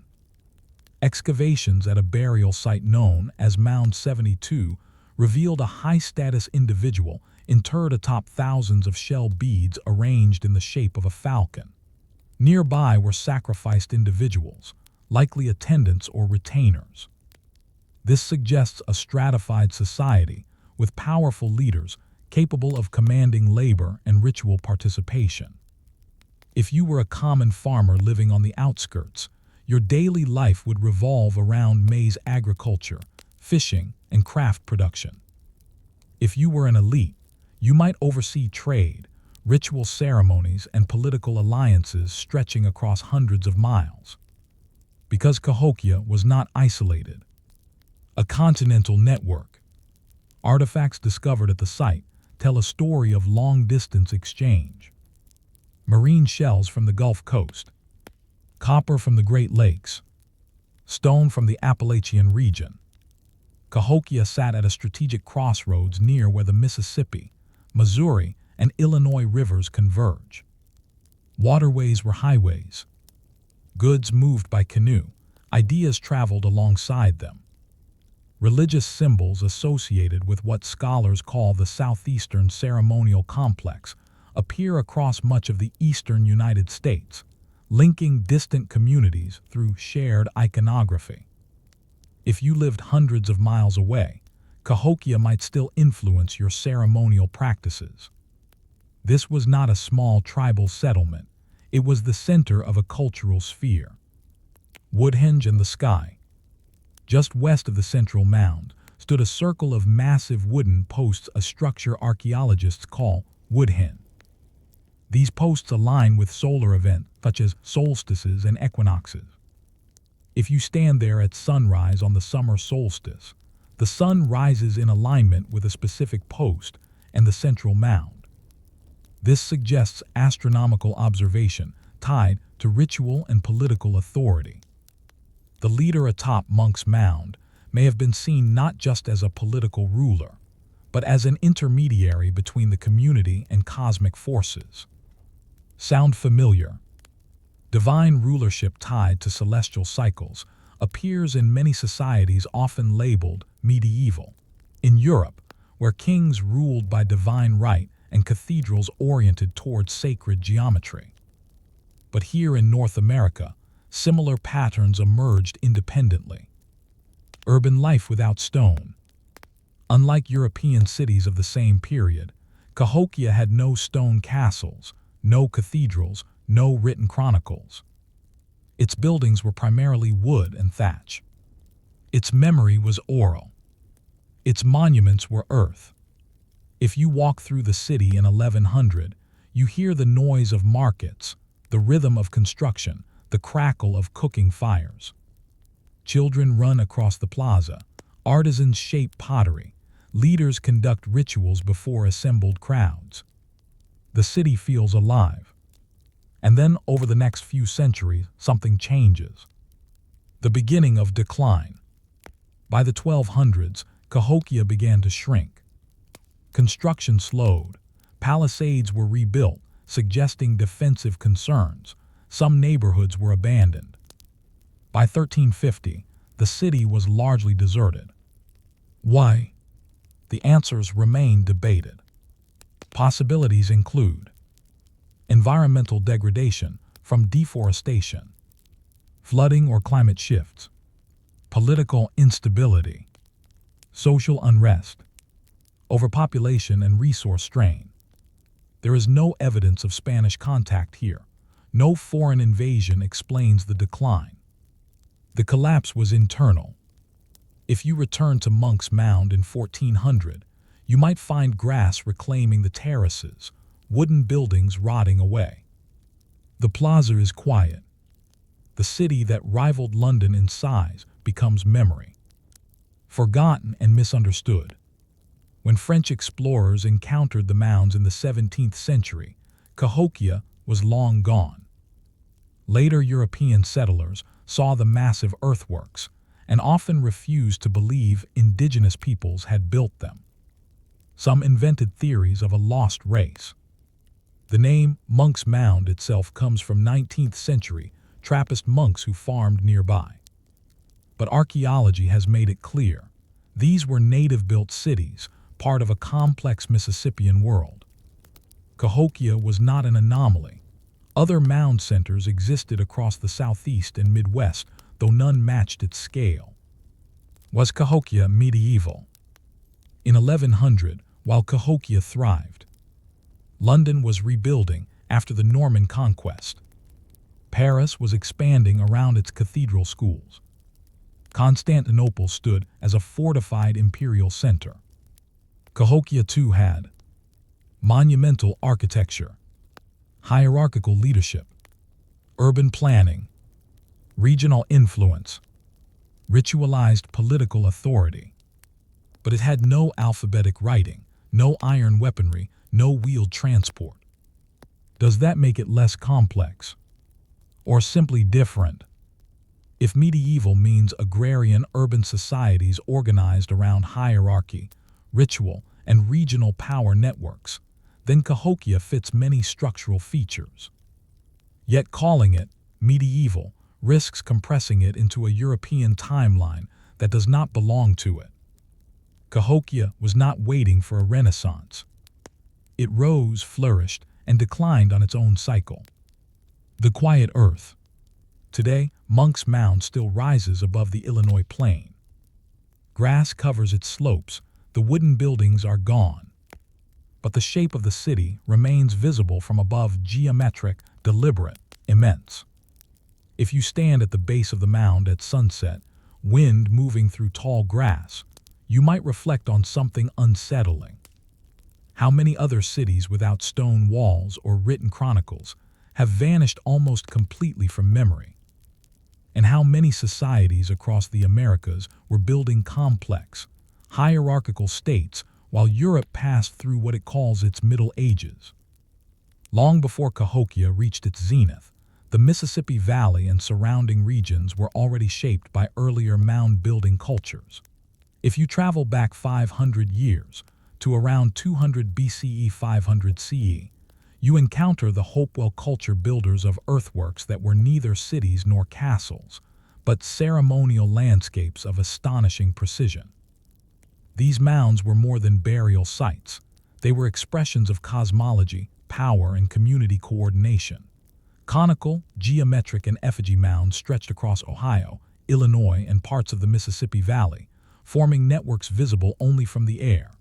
If you were a Hopewell participant walking between mounds, you might feel the rhythm of the landscape, the deliberate spacing, the alignments to solstices, and the sacred significance of each mound in a broader ceremonial complex. The Hopewell did not have kings in the European sense. Leadership was likely achieved through ritual and social authority, mediated through familial and clan networks. Chiefs may have directed mound construction for seasonal ceremonies, feasts, or astronomical observances. Labor was communal extended families, and neighboring groups pooled efforts over generations. If you were a farmer in the valley, you would plant maize, hunt deer, gather nuts, and occasionally carry baskets of earth to raise a mound, knowing that your labor participated in a ritual cycle that transcended your lifetime. Trade across distances. Hopewell communities were connected through extensive trade networks. Copper from the Great Lakes, mica from the Appalachian Mountains, and marine shells from the Gulf Coast moved hundreds of miles. Artifacts shaped from obsidian or exotic stone traveled even farther. If you held a copper dagger in your hands, it might have come from Lake Superior. Shell beads might have traveled from the Gulf of Mexico. Every object carried stories, alliances, and obligations. Trade was not simply economic, it was political and spiritual. By exchanging materials, the Hopewell wove a network of relationships across vast landscapes. These networks hint at the structural complexity required for later societies like Cahokia to emerge. People were already accustomed to long-distance coordination, ceremonial gatherings, and specialized labor. They had learned how to move objects and ideas across rivers and valleys without wheeled transport. Knowledge of these networks likely persisted orally, in ritual, and in practical craft expertise, feeding into the rise of later Mississippian urbanism. Ritual and landscape. Hopewell mounds were arranged with extraordinary attention to orientation and symbolism. Circular and octagonal earthworks align with the sun's movements. Effigy mounds take the forms of animals, possibly representing clan totems or cosmological forces. Water sources were incorporated into ceremonial spaces, linking practical needs with spiritual expression. If you were a participant in a seasonal ceremony, you would arrive at the mound, perhaps with offerings of food, crafted items, or symbolic objects. Drums and flutes may have sounded. Smoke from fires would rise, visible for miles. The act of building, maintaining, and participating in the mounds connected you to ancestors and the cosmos. Every mound had meaning, and its placement within the landscape reinforced social and spiritual cohesion. This emphasis on ritual landscape created continuity between generations. Even as individual mounds decayed or communities shifted, the patterns of labor, coordination, and ceremony persisted in cultural memory. By the time Cahokia rose, these practices had matured into large-scale urban planning. Social organization without written records. Hopewell culture had no alphabetic writing, no codices, no centralized bureaucratic administration. Leadership was situational, ceremonial, and relational. Decisions may have been mediated by councils of elders, ritual specialists, or influential lineages. Yet complex social organization existed. Labor coordination for mound construction, trade, and ceremonial scheduling required communication and planning. Conflict resolution, marriage alliances, and territorial negotiations all functioned without written decrees. Communities relied on oral knowledge, mnemonic devices, and ritualized storytelling. If you were a youth growing up near Newark earthworks in Ohio, You would learn about your people's history not from a book but from ritual practice, myth, and observation. Social cohesion and memory were embedded in performance, landscape, and material culture. This is a recurring theme in the Americas. Sophisticated organization does not require writing in the European sense. Instead, it manifests in labor systems, communal knowledge, and ritualized governance. Decline and transformation. By 500 CE, the Hopewell culture had largely dissipated. Communities reorganized, populations shifted, and ceremonial construction slowed. The reasons remain debated. Environmental change, resource pressure, social upheaval, or disease may have contributed. Yet the knowledge and practices of mound building persisted. Later groups, including the Mississippian culture that built Cahokia, drew on these precedents. They inherited ceremonial planning, labor organization, long-distance trade experience, and spiritual frameworks. The Hopewell landscape became the cultural bedrock for future urban centers in the Mississippi Valley. Imagine standing on a now grassy mound, tracing the outline of what once may have been a sacred structure. The wood has decayed, the people dispersed, but the earth remembers. Future builders, centuries later, would draw from this memory to shape the largest urban center north of Mexico. Continuity and adaptation. The Mississippi Valley story is one of persistence through transformation. Environmental shifts, population growth, and social pressures created cycles of rise and decline.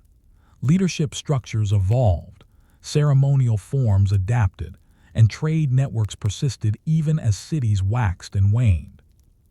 If you are walking from Cahokia's Monk's Mound toward a smaller surrounding village in 1200 CE, you are participating in a landscape shaped by centuries of accumulated knowledge. The same principles of organization, ritual coordination, and regional connectivity that the Hopewell established inform daily life in Mississippian towns. This continuity challenges assumptions that urban complexity, hierarchy, and ceremonial sophistication are solely products of Old World influences. North America had its own cycles, its own medieval rhythms: urban planning, hierarchical organization, monumental construction, and long-distance exchange, all without iron, writing, or wheeled transport. Open questions.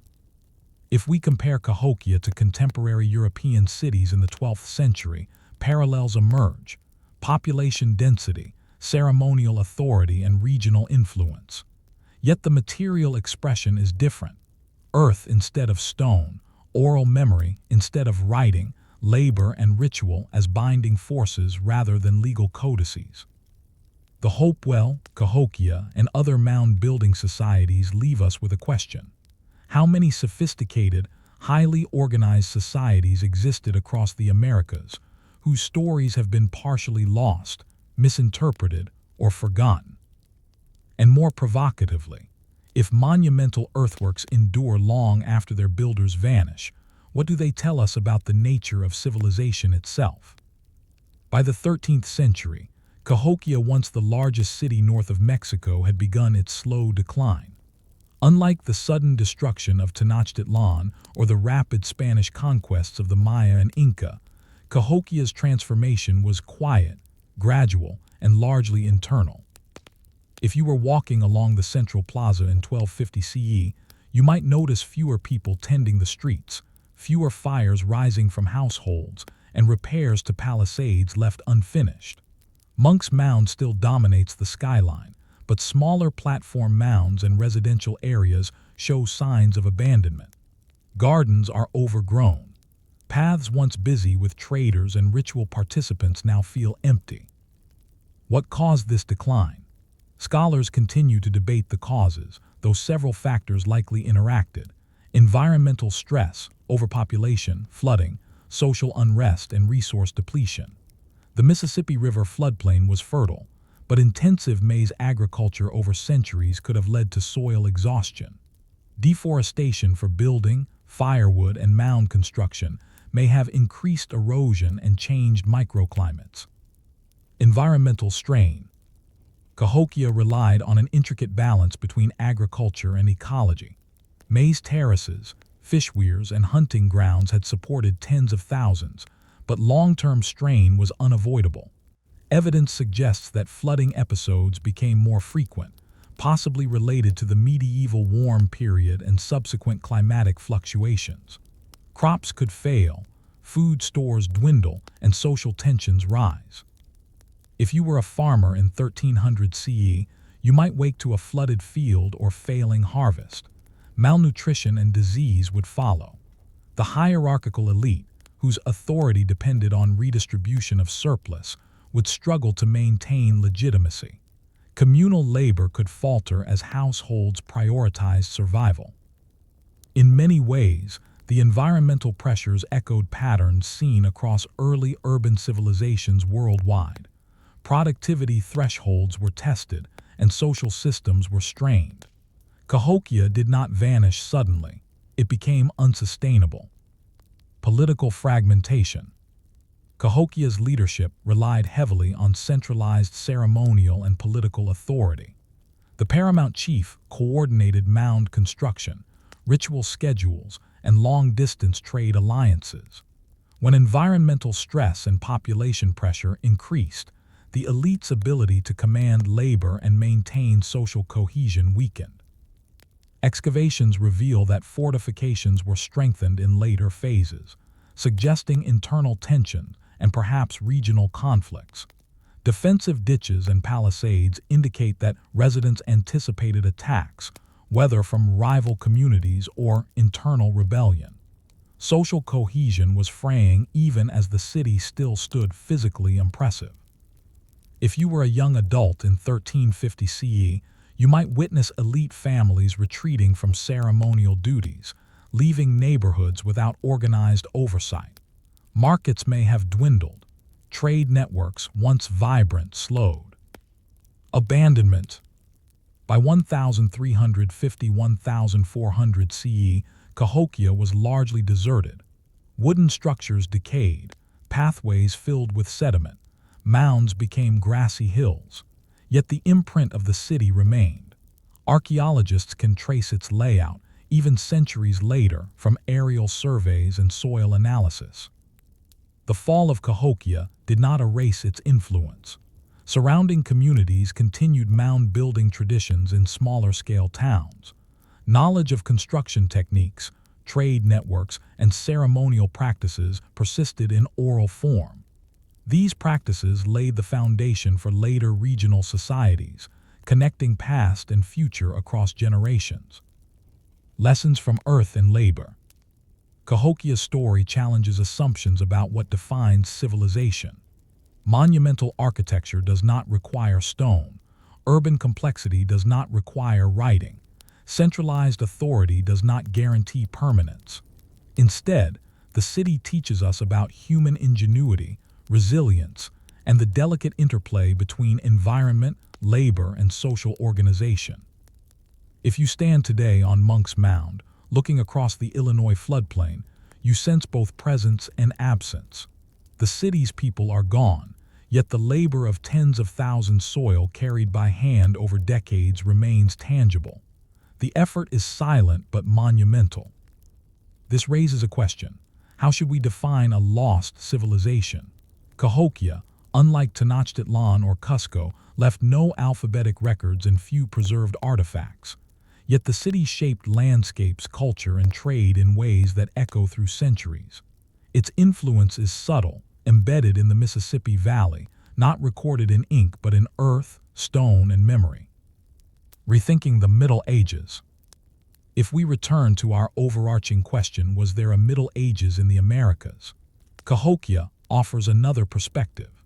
Around 1100–1350 CE, while Europe experienced feudalism, cathedral building, and dynastic struggles, the Mississippi Valley developed its own forms of hierarchy, monumental construction, and regional authority.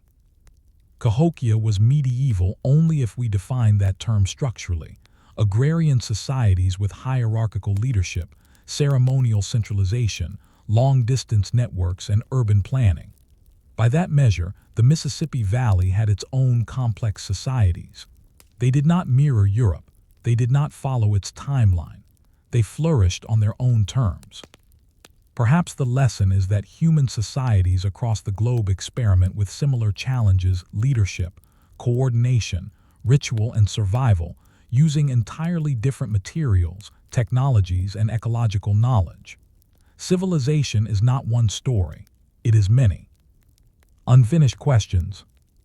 As you walk along the quiet floodplain today, the grassy monk's mound rising against the horizon, you might wonder, how many other cities, villages, or ceremonial complexes have vanished entirely, leaving only traces in earth and memory? What other forms of urban sophistication existed in North America that never intersected with European observers?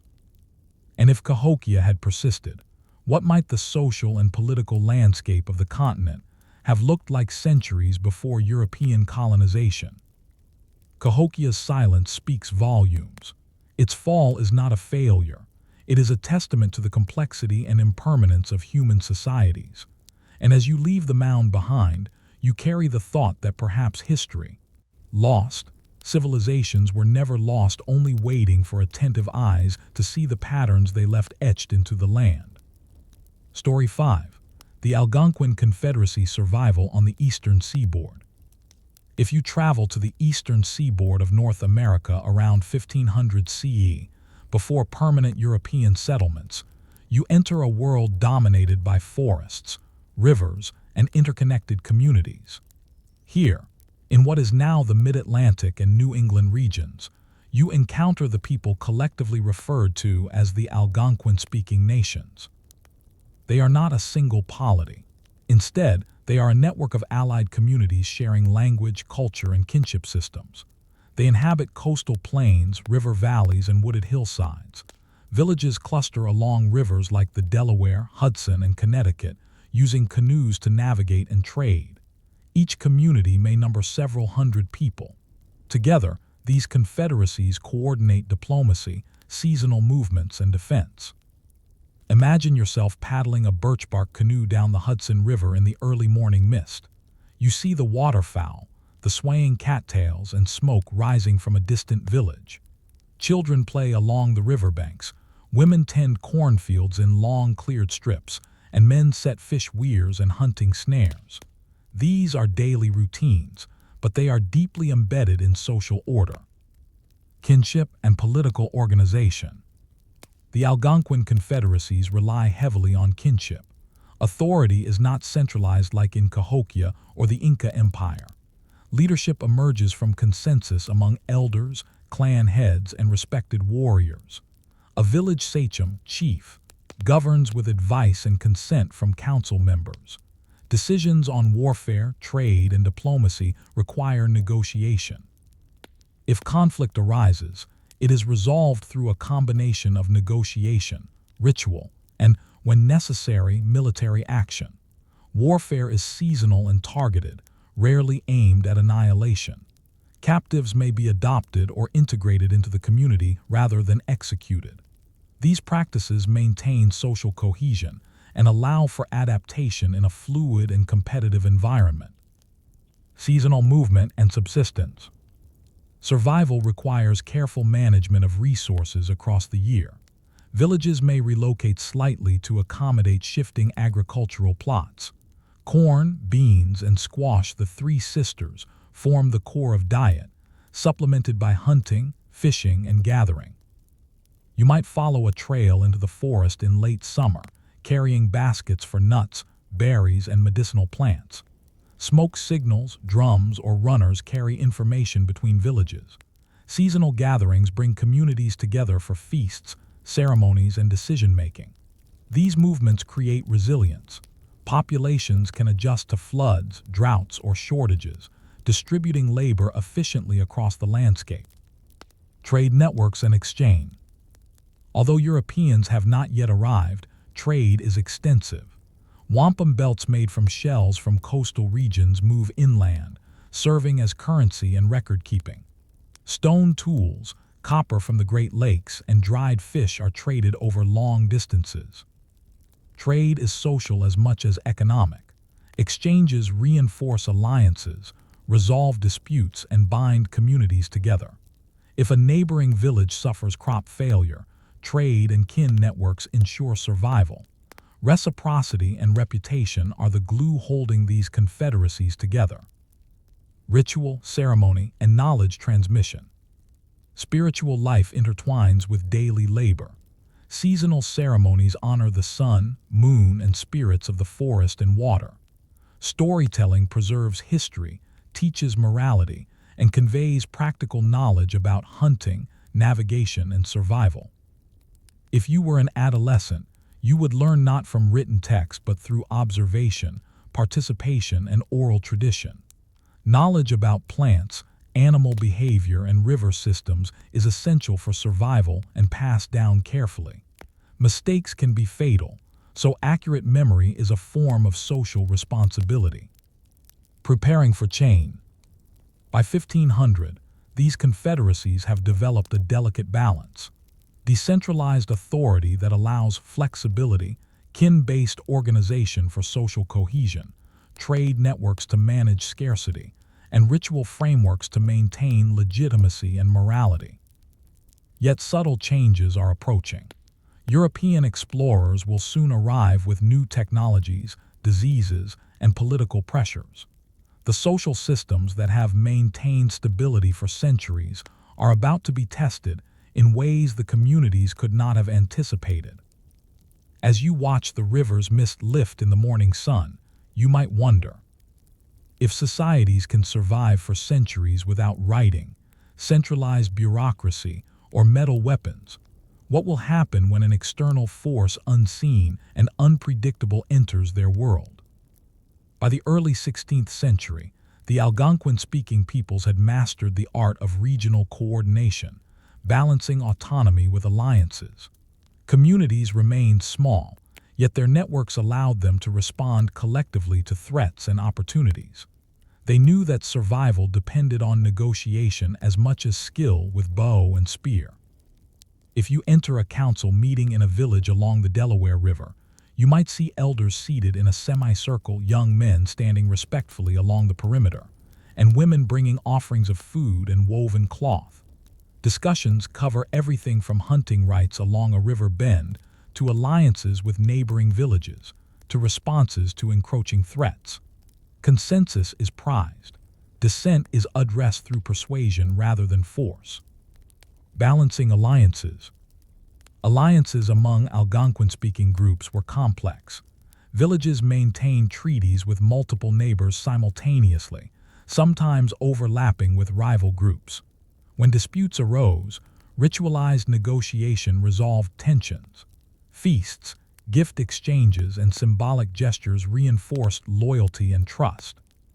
For example, if a village needed access to a prime fishing area controlled by a neighboring group, leaders would negotiate the terms.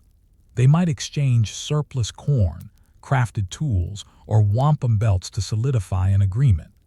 Breaches could result in limited conflict, but relationships were typically restored to maintain long-term stability. This system required memory, social acumen, and diplomatic skill, no formal codified law or written record. Leadership was earned and maintained through respect, negotiation, and demonstrated competence. Conflict and warfare.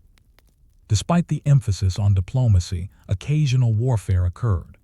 Raids were often targeted, seeking to control resources, settle disputes, or assert status. Unlike European medieval warfare, these conflicts rarely aimed at total destruction. The goal was usually to extract tribute, capture allies, or settle grievances.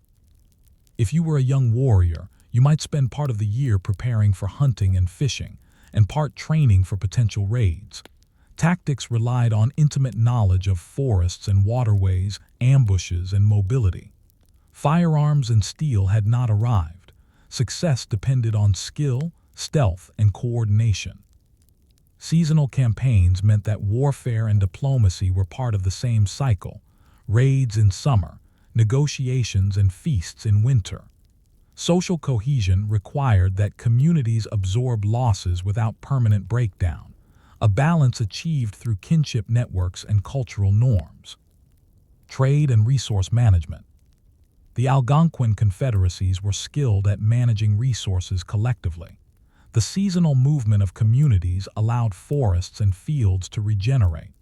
Trade networks redistributed surplus goods, minimizing famine risk.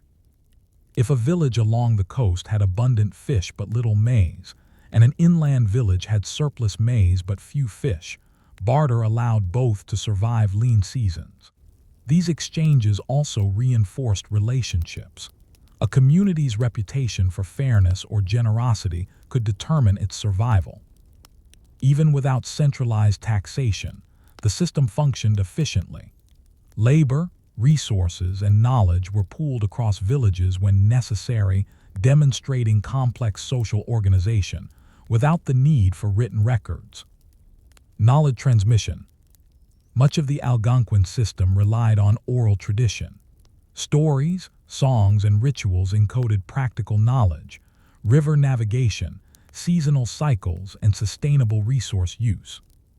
If you were an apprentice hunter, you would learn tracking patterns, plant uses, and survival strategies through hands-on experience, observation, and instruction from elders. Errors could be fatal, so knowledge transmission was meticulous. Ritual, storytelling, and repeated practice ensured continuity across generations. This oral governance allowed flexibility. Rules could adapt to environmental change or social disruption without rewriting laws. Memory itself was a form of administration. Facing the unknown.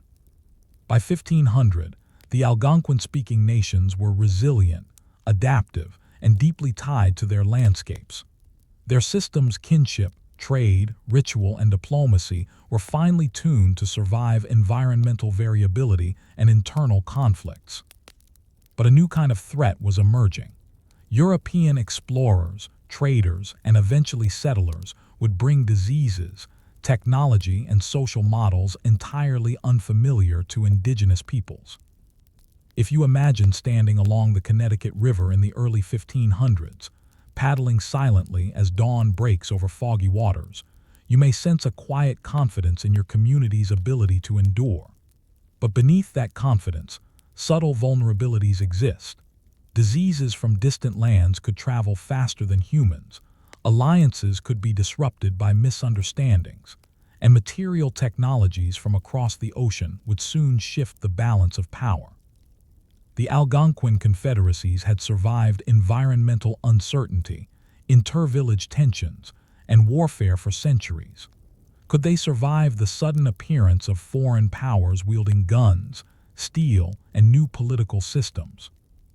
As the morning sun rises over the forested riverbanks, the question lingers: how does a society structured for resilience respond when threats arrive that it has never encountered before? By the early 1600s, European ships had begun to appear along the Atlantic seaboard. Dutch, English, and French explorers carried goods, guns, and deadly pathogens into indigenous lands. For the Algonquin-speaking nations, these newcomers were unlike any challenge they had faced before. If you were a village elder in 1605, watching ships anchor off the coast, you might first notice curiosity and opportunity. Trade goods, metal tools, beads, cloth, and small arms were valuable. Canoes and runners ferried messages to and from newcomers.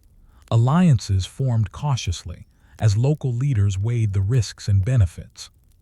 Trade and diplomacy with Europeans. Algonquin leaders quickly adapted to the new players.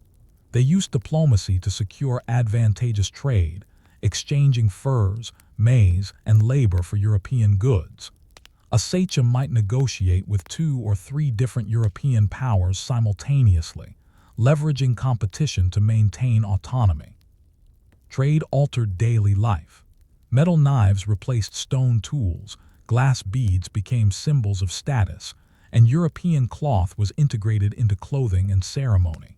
Yet reliance on European goods introduced vulnerabilities. The flow of firearms and metal depended on sustained trade. Interruptions could destabilize local power dynamics. If you were a young warrior, you might carry a musket alongside traditional bow and arrow. Training had to adapt to new technologies while retaining traditional tactics. Your social network allies, kin, and rivals could be reshaped overnight by who had access to these weapons. Disease, an invisible invader. Trade and contact also brought catastrophic consequences. Smallpox, measles, and influenza traveled faster than humans could respond.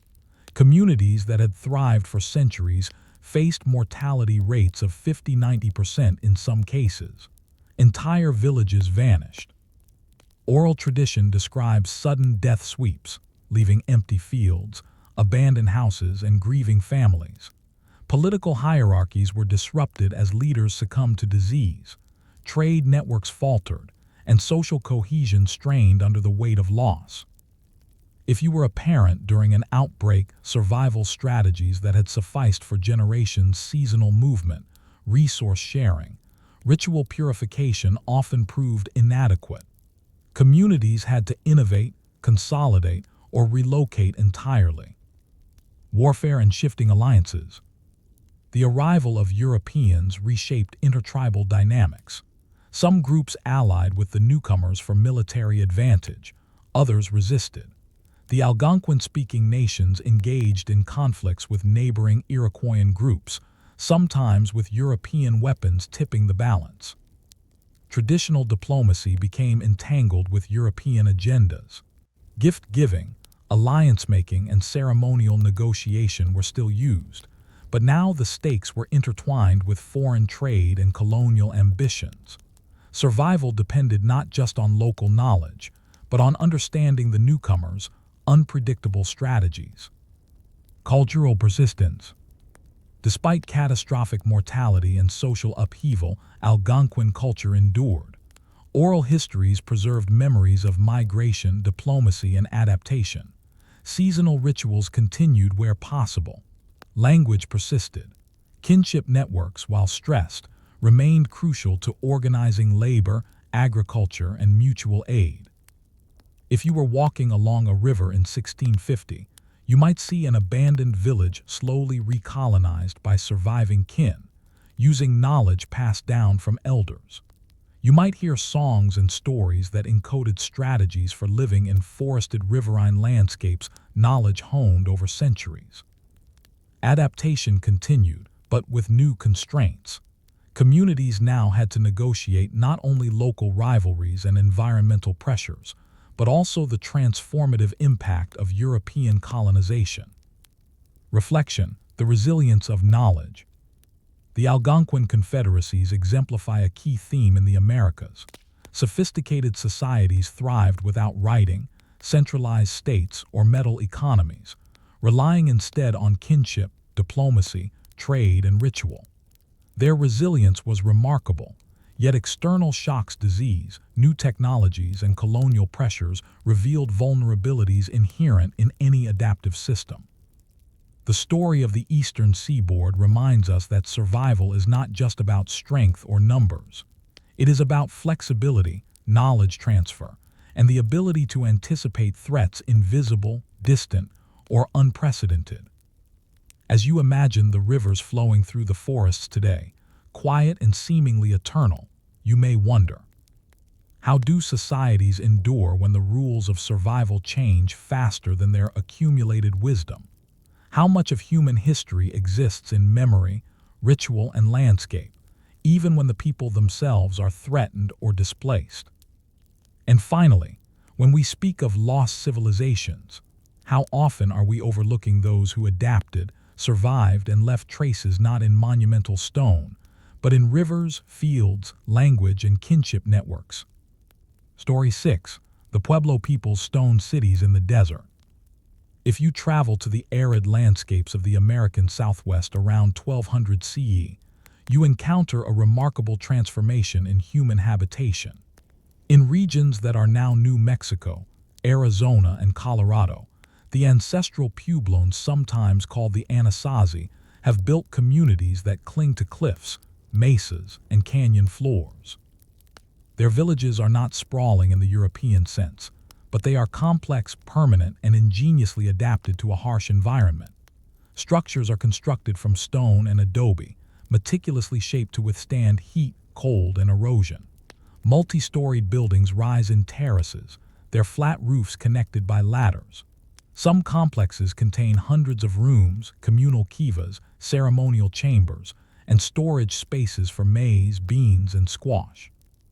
If you climb into a cliff dwelling at sunrise, you would feel the air still and dry, the stones warm from the sun, and the ingenuity required to build a permanent home in such an unforgiving landscape. Daily life revolves around survival, fetching water from distant sources, tending crops in narrow terraces, and coordinating labor among extended families. Yet it is also profoundly social and ritualized, with shared ceremonies that reinforce community identity. Agriculture in the desert. Farming here is a delicate practice. The Puebloans cultivate the three sisters, supplemented by cotton, sunflower, and squash. They employ terraces, check dams, and runoff channels to capture and direct scarce rainfall. If you were a farmer, you would have to anticipate the monsoon rains, ration water carefully, and maintain terraces to prevent soil loss. Crops are stored in communal granaries and underground pits to protect them from heat, pests, and theft. These storage systems require constant monitoring and collective effort. This level of agricultural planning creates social cohesion. Everyone contributes and everyone benefits. Productivity and survival depend on cooperation as much as skill.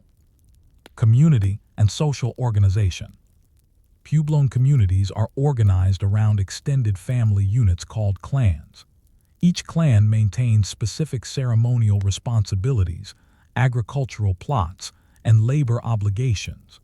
Leadership is often ceremonial rather than coercive, mediated by elders and religious specialists. Kivas serve as centers for ritual and governance.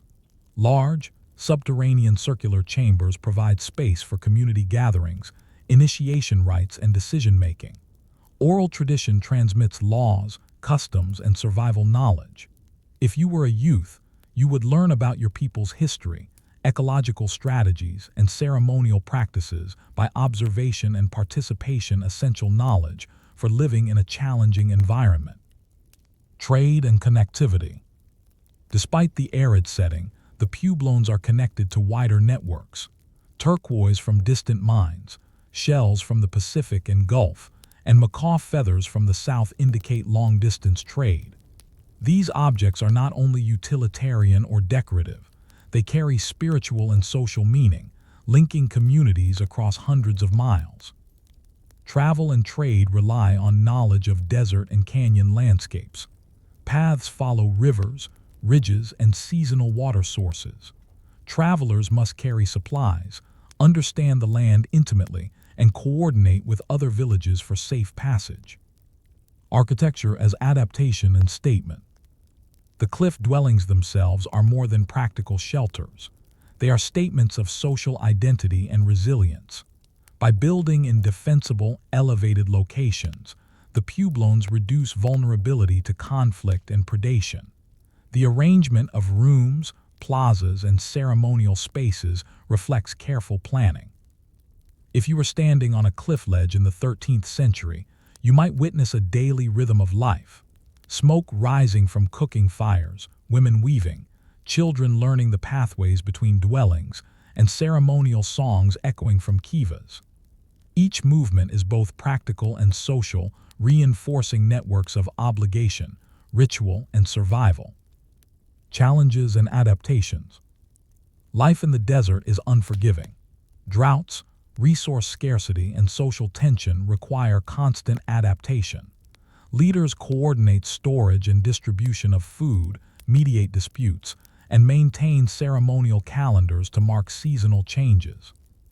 The Puebloans have survived in this environment for centuries, and their ingenuity in agriculture, architecture, and social organization allows them to thrive where survival is precarious.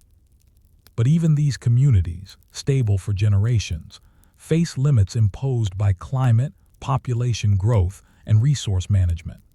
Questions remain. How long can a society endure in a fragile desert ecosystem without sustained adaptation? What happens when environmental or social pressures exceed the capacity of traditional systems? As the sun sets behind a mesa, casting long shadows over stone terraces, you are left to ponder. Could these cliff cities endure indefinitely, or are they destined to leave behind only the silent stones as testimony to their ingenuity and resilience? By the 13th century, the ancestral Pueblones had reached a period of both remarkable achievement and mounting pressure. Their cliff dwellings, such as those at Mesa Verde and Chaco Canyon, were feats of engineering, yet the very environment that made them resilient also imposed limits. The Southwest is characterized by highly variable rainfall. Seasons of abundance can be followed by years of near famine. Corn, beans, and squash provide sustenance, but they demand careful timing, irrigation, and soil maintenance. If you were a farmer, you would measure rainfall, study soil, and observe plant health daily, knowing that a single failed harvest could threaten your community. Drought and migration.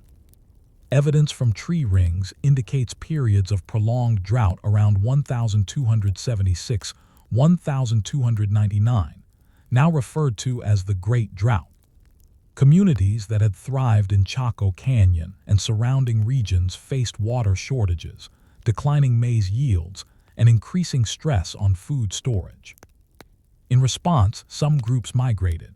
Entire villages relocated from canyon floors and mesas to more sustainable areas with reliable water sources. The move was not simple. Stone buildings were permanent, communal, and labor-intensive to construct. Abandoning them meant leaving behind centuries of labor, ritual sites, and social memory. Yet survival demanded flexibility. If you were a resident at the time, the migration would be both practical and traumatic. Kinship networks guided relocation, ensuring that families remained together, but disputes over territory and resources sometimes arose.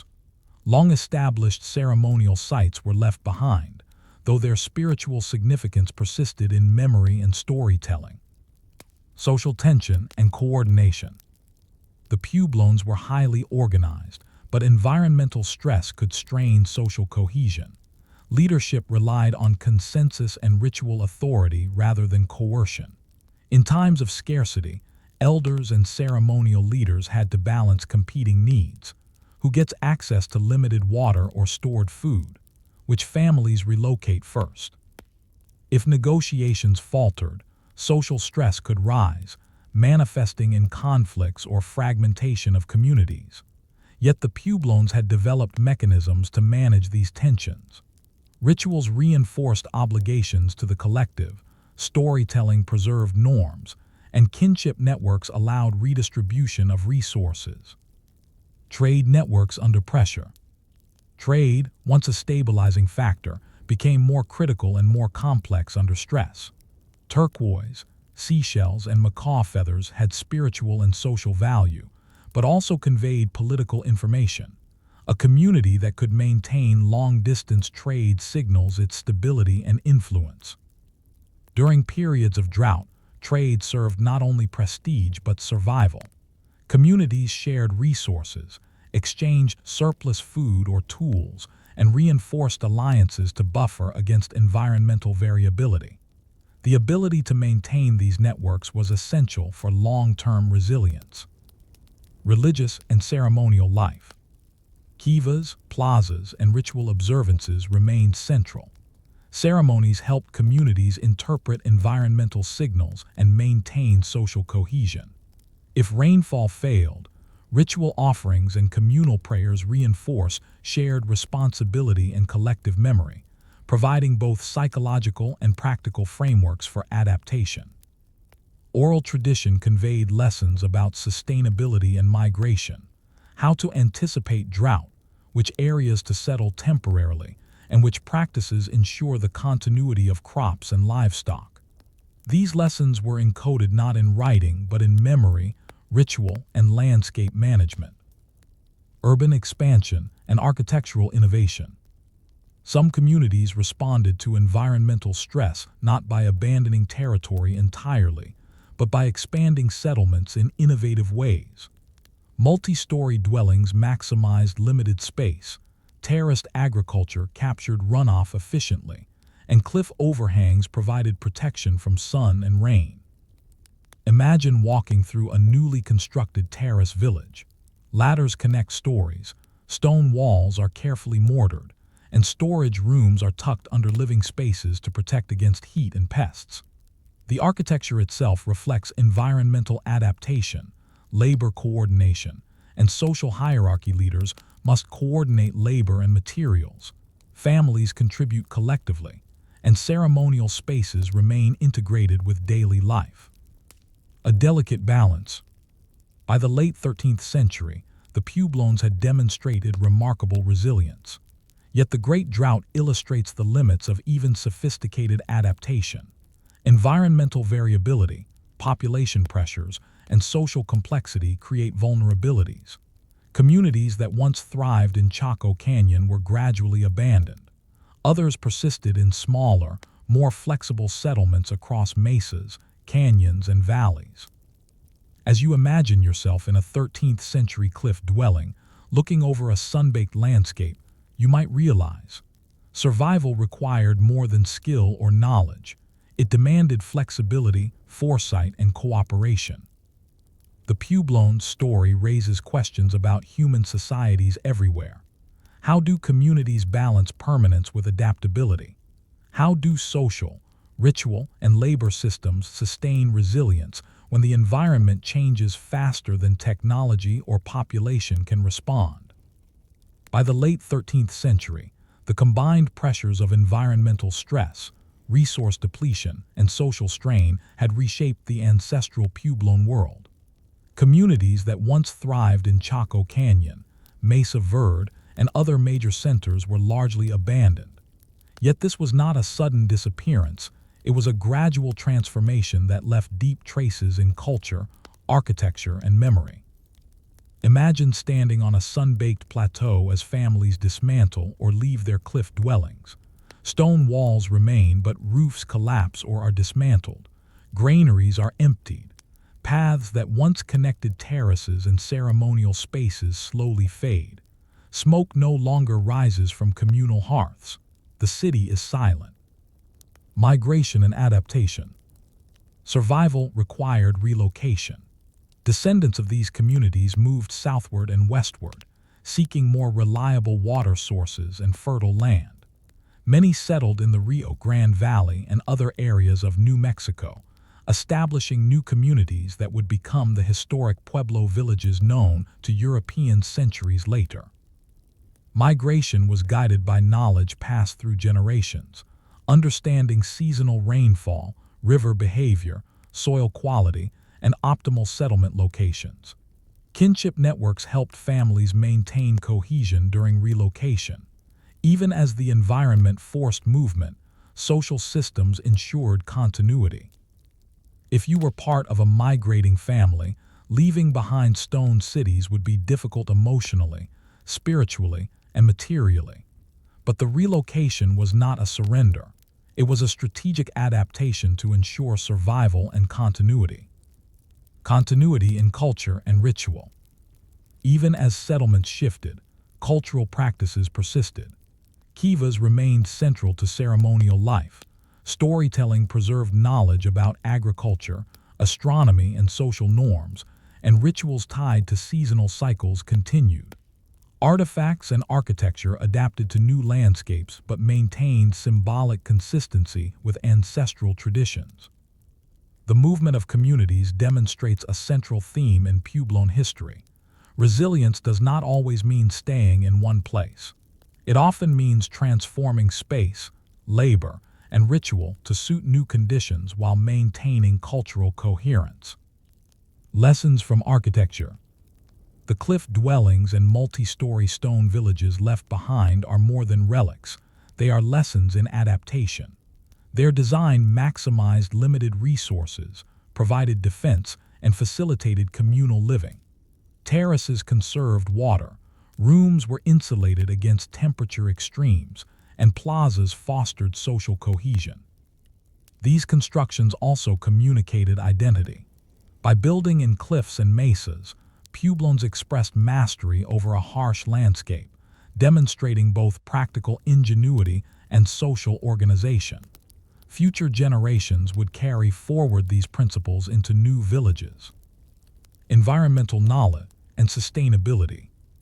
The pueblones' survival hinged on understanding their environment. They anticipated droughts, managed soil fertility, rotated fields, and stored surplus crops. Their knowledge was transmitted orally and embedded in ritual, ensuring that even if individual villages fell, the lessons endured. In this sense, collapse was not total. It was selective.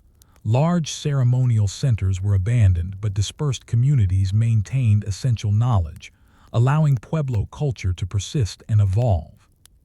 Reflection, enduring lessons. The ancestral pueblones challenge assumptions about civilization. Their societies lacked writing in the European sense, had limited metallurgy, and were geographically constrained.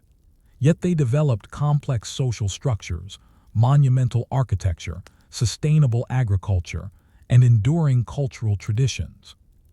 Their story is a meditation on human resilience. Civilizations do not only survive through conquest or material accumulation, they endure through flexibility, knowledge transfer, and the capacity to adapt to changing environments. As you stand among the ruins today, stones warmed by the sun, terraces carved into cliffs, it becomes clear that the Pueblo legacy is not merely in the structures left behind. It is in the strategies for survival, the rituals of community, and the knowledge that allowed people to thrive in one of North America's most challenging landscapes. You might ask yourself, how many lessons about sustainability, adaptation, and social cohesion lie hidden in societies that Europeans overlooked? How much of human ingenuity survives in memory, ritual, and landscape, rather than in books or monuments? Story 7. The Mississippian warrior societies from fortified towns to regional power. By the 13th century, after the decline of Cahokia, the Mississippi Valley and surrounding regions witnessed the emergence of smaller, yet strategically fortified Mississippian towns. These were communities shaped by both social complexity and the constant threat of conflict. Whereas Cahokia had represented a centralized urban apex, the post-Cahokian landscape required a delicate balance between cooperation and defense. Imagine approaching one of these towns in what is now southern Illinois or western Kentucky. The settlement is surrounded by a palisade, wooden walls reinforced with earthworks, punctuated by watchtowers at key points along the perimeter. Inside, compact residential clusters surround a central plaza, with smaller mounds signaling ceremonial or elite structures. The palisades, the watchtowers, and the open plazas all reflect careful planning for both ritual and military purposes. This is a world in which warfare is not constant, but the threat is real and immediate. Communities must maintain vigilance, allocate labor to fortifications, and train warriors, all while ensuring agricultural productivity and social cohesion. Warrior identity and social organization. In these societies, a distinct warrior class emerges. Young men are trained in hunting, tracking, and combat from adolescence. They participate in seasonal raids and patrols, but their role is not purely martial. It is intertwined with ritual, social status, and political power. A warrior's prestige is earned not just by skill in combat, but by loyalty to kin, participation in ceremonies, and adherence to societal norms. Ceremonial dances, ritualized battles, and symbolic displays of prowess reinforce hierarchy and community cohesion. Leadership often combines both military and spiritual authority. A chief may command troops in conflict while presiding over ceremonies at the central mound. Strategic fortifications. Fortified towns are designed to maximize defensibility. Palisades are tall and sturdy, sometimes double-layered, with bastions at corners. Ditches and raised embankments create obstacles for attackers. Access is controlled by a few narrow gates where defenders can concentrate their forces. Inside, the layout reflects both social and strategic priorities. Elite households cluster near ceremonial mounds, while common residences occupy the outer rings. Plazas serve multiple purposes: markets, festivals, and mustering grounds for warriors. Even routine life is organized with defense in mind. Pathways, storage areas, and communal spaces are designed to minimize vulnerability during conflict. Trade, diplomacy, and regional influence. Despite the militarized appearance, these towns are not isolated. They participate in trade networks that extend hundreds of miles. Shells, copper, and exotic stones continue to circulate, linking communities through exchange and diplomacy. Strategic alliances are maintained through gift-giving, intermarriage, and ceremonial visits. If a neighboring town threatens conflict, diplomacy may involve negotiations, ritualized exchanges, or staged displays of power. The Mississippian emphasis on prestige, reputation, and ceremonial authority creates a system in which warfare is both social and practical. Power is projected not only through weapons, but through networks of obligation, ritual, and reputation. Daily life in a militarized context. Even with fortifications and warriors, daily life remains grounded in subsistence and routine. Farmers tend fields of maize, beans, and squash. Women craft pottery and weave textiles. Children learn survival skills, social norms, and ceremonial practices. The presence of a warrior class alters social dynamics subtly. Young men may spend months preparing for raids, sharpening bows, and practicing formations. Ceremonies honor martial prowess and commemorate victories. Yet life continues alongside these preparations. Crops are harvested, food is stored, and communities celebrate seasonal cycles. This balance between daily survival and strategic readiness is crucial. Communities that neglect either risk collapse: famine, internal unrest, or external attack. Unresolved questions. The post-Cahokian Mississippian world raises intriguing questions. How did smaller, fortified towns maintain social cohesion compared to monumental centers like Cahokia? How did communities balance the labor demands of fortifications, warfare, and agriculture? And more subtly, what does the emergence of warrior societies tell us about human adaptation in regions where social complexity exists without the hallmarks of Old World, medieval, states' castles, professional armies, or codified law? As you walk along the palisade in the morning sun, observing warriors preparing for drills, farmers tending fields, and ceremonial specialists arranging offerings in the plaza, you realize power here is woven from multiple threads: labor, ritual, kinship, and skill, and all are equally vital for survival. By the 14th century, the Mississippi Valley had become a patchwork of fortified towns, smaller ceremonial centers, and dispersed farming villages. In this environment, Mississippian societies relied as much on diplomacy and prestige as on weapons and palisades. Warfare was neither constant nor indiscriminate. It was structured, ritualized, and entwined with social hierarchy. Imagine standing on a hill overlooking two rival towns. Smoke rises from cooking fires, children play along the plaza, and warriors drill in preparation for seasonal raids. These raids are not simply acts of aggression. They are performances that convey status, reinforce alliances, and settle disputes. Success enhances a leader's prestige. Failure can weaken their authority. Prestige and power.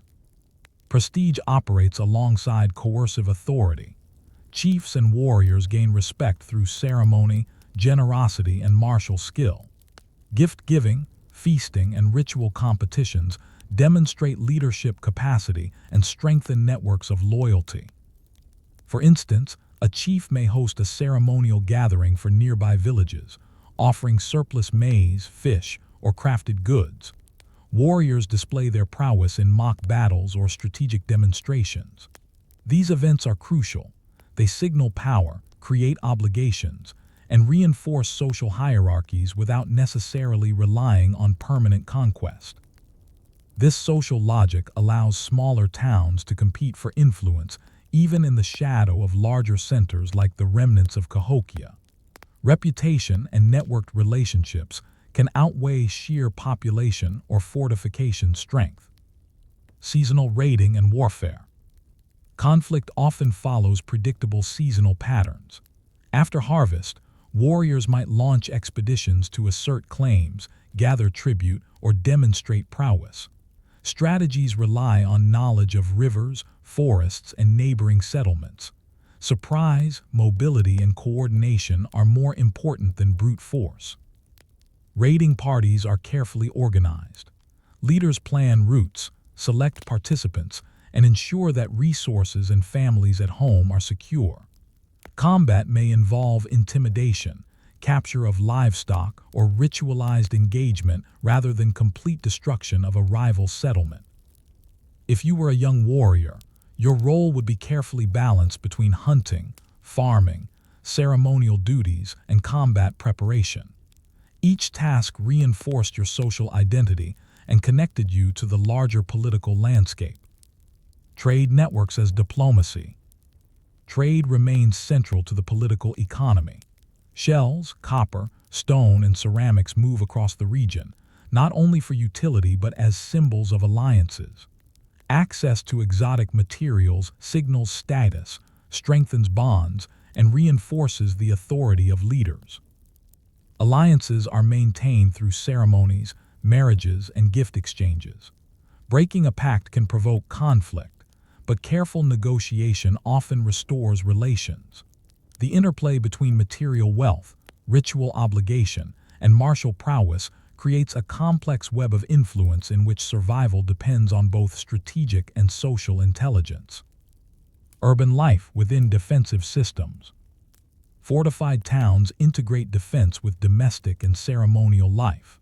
Plazas serve as gathering spaces, grain storage is organized to protect food during conflict, and houses cluster to maximize security.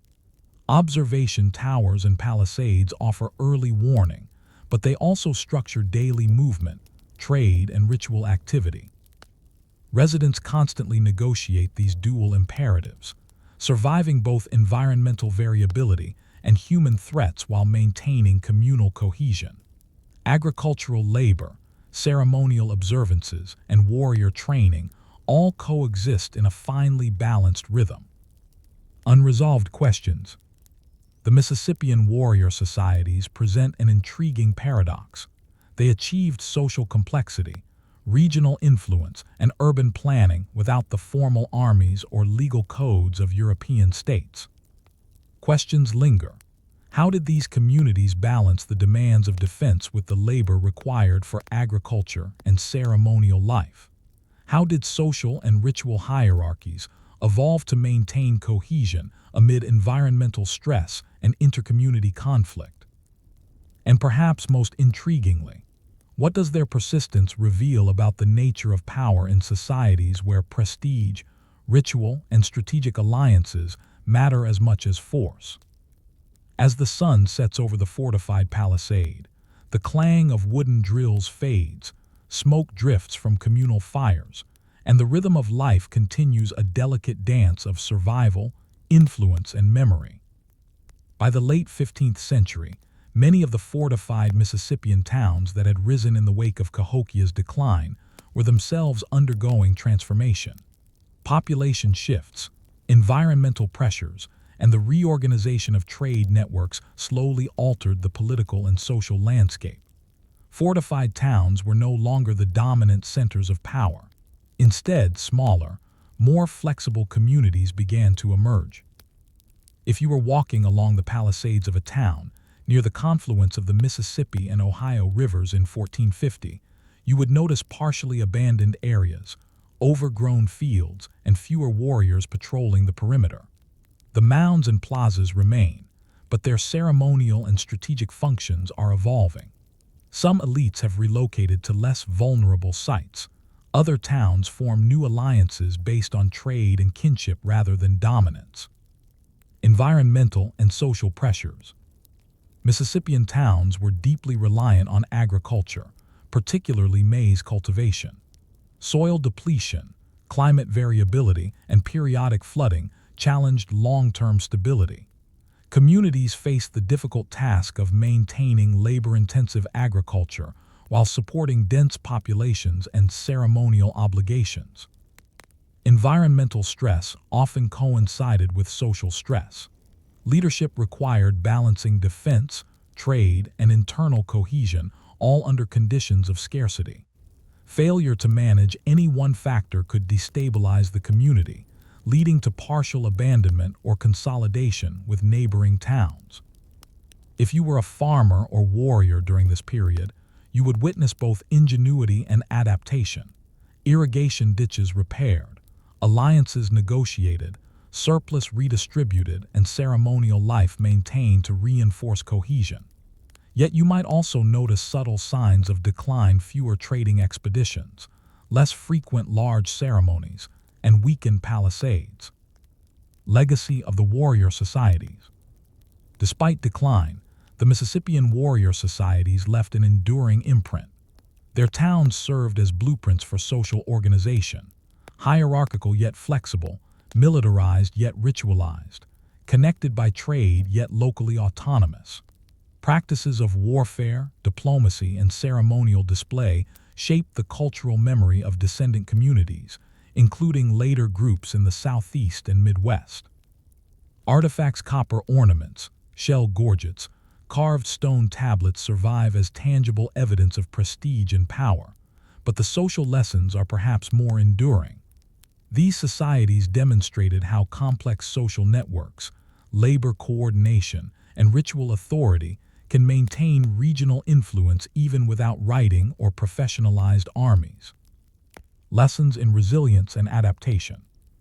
The rise and fall of these communities illustrate a central theme. Resilience is a dynamic process. Fortifications and warriors provide security, but survival ultimately depends on the ability to adapt labor, trade, and social norms to changing conditions. Prestige, alliances, and ritual serve as mechanisms for cohesion as critical as defense structures themselves. Standing atop a mound or a palisade today, you can trace the echoes of these societies, their rhythms of labor, ceremonial cycles, and the careful balance between daily survival and strategic foresight. These lessons are not only historical curiosities, they offer insight into how human communities navigate risk, uncertainty, and social complexity. Unfinished questions. The Mississippian warrior societies leave us with provocative questions. How do societies maintain authority and cohesion in the absence of codified laws? How do prestige, ritual, and strategic alliances compare to coercion in sustaining social order? And a broader question emerges. If we measure civilization solely by monumental architecture, writing, or metallurgy, how many sophisticated societies like the Mississippian towns are underestimated or overlooked? The palisades and mounds stand silent, yet they tell a story of ingenuity, adaptation, and the delicate interplay between survival, social order, and regional power. As the sun sets over the Mississippi floodplain, the echoes of warriors, farmers, and ceremonial leaders linger, a testament to a civilization that mastered complexity on its own terms. Story 8. The Iroquoian confederacies building nations in the forests of the Northeast. By the late 15th century, the forests of the Northeast from the St. Lawrence River down through what is now New York and Pennsylvania were home to highly organized societies speaking Iroquoian languages. These were the ancestors of the nations later known collectively as the Haudenosaunee, or the Iroquois Confederacy. Unlike the Mississippian towns along the Mississippi River, these communities were dispersed across dense forests, relying on collective governance, shared resources, and strategic alliances to survive. Imagine entering a village in the Mohawk Valley around 1500 CE. Longhouses stretch in parallel rows, each housing multiple families of a clan. Smoke rises from central hearths, weaving between the timbered walls. Children run along cleared paths, while adults tend cornfields or construct additional longhouses. The layout reflects careful planning. Homes and plazas arranged to maximize social cohesion, defensibility, and agricultural efficiency. Longhouses and social organization. The Iroquoian longhouse is more than a dwelling. It is a physical embodiment of social structure. Multiple families of the same clan live under one roof, sharing labor, resources, and ceremonial obligations. Each longhouse has its own hearths, storage spaces, and communal areas. If you were an adolescent in one of these villages, you would learn cooperation from a young age, tending crops, preparing food, crafting tools, and participating in clan rituals. Social identity is embedded in kinship, with clans determining roles, responsibilities, and political representation. Clan mothers hold significant authority, including nomming leaders and mediating disputes. This matrilineal structure ensures continuity even during times of upheaval. Property, status, and ceremonial roles pass through women, providing stability in both domestic and political spheres. Agriculture and resource management. Corn, beans, and squash form the core diet, supplemented by hunting, fishing, and foraging. Fields are cleared in rotational cycles to maintain soil fertility, and surplus crops are stored carefully in communal granaries. The forest itself is a managed resource. Fire is used strategically to clear underbrush and encourage the growth of desirable plants. If you walk through the fields during the planting season, you would see coordinated labor, men digging, women planting, children assisting. These practices are not just practical, they reinforce social cohesion and intergenerational knowledge transfer. Diplomacy and confederacy formation. The Iroquoian groups developed sophisticated forms of diplomacy and alliance. Before Europeans arrived, villages and clans formed confederacies to manage inter-village relations, resolve disputes, and coordinate defense. The League of the Haudenosaunee would eventually codify these relationships, but even in the 15th century, loose networks of consultation, negotiation, and mutual obligation were in place. If a dispute arose over hunting rights or territorial boundaries, clan representatives would gather in councils. Decisions relied on consensus, guided by precedent, ritual, and negotiation, rather than coercion. These systems allowed dispersed communities to maintain stability and coordinate resources across large forested landscapes. Trade and interactions. The forests were not barriers but networks. Canoes traveled rivers, portage routes connected valleys, and trails linked villages. Trade included furs, stone tools, and crafted goods, reinforcing alliances and distributing resources. Even in this dispersed context, political influence depended on prestige, negotiation skill, and ceremonial authority. Leaders were not kings in the European sense, but were respected for their ability to maintain alliances, organize labor, and mediate disputes. Preparing for the unknown. By 1500, these Iroquoian communities had mastered forested landscapes, seasonal agriculture, and inter-village governance. They were resilient, adaptive, and socially sophisticated. Yet, like the Algonquin and Mississippian societies before them, new pressures were approaching: European contact, disease, and shifting trade networks. Imagine standing at the edge of a cleared field, watching smoke rise from longhouses as autumn approaches. The community is strong, cohesive, and prepared. But how will they respond to disruptions they cannot yet imagine? Foreign diseases, unfamiliar technology, or colonial pressures? The story of the Iroquoian confederacies raises an enduring question. How does a society structured around consensus, kinship, and dispersed settlements navigate the sudden intrusion of forces beyond its traditional experience? By the early 16th century, the Iroquoian-speaking communities had refined their systems of governance and alliance, balancing autonomy with cooperation.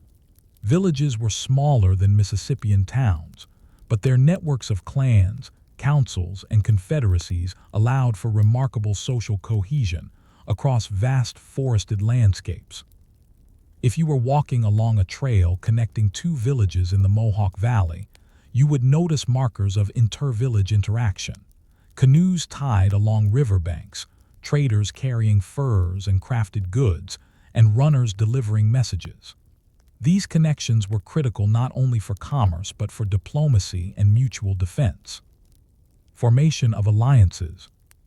The seeds of the Haudenosaunee Confederacy eventually codified as the Five Nations were planted during this period. Even before formal unification, Iroquoian villages negotiated alliances to manage disputes, coordinate defense, and maintain trade.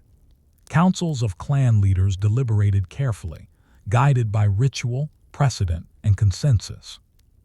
If a dispute arose over hunting grounds or river access, representatives would convene in a neutral village. Disagreement was common, but coercion was minimal. The process emphasized discussion, mediation, and obligation. Resolving conflict required diplomacy, patience, and the ability to honor agreements across generations. Conflict and strategic raiding.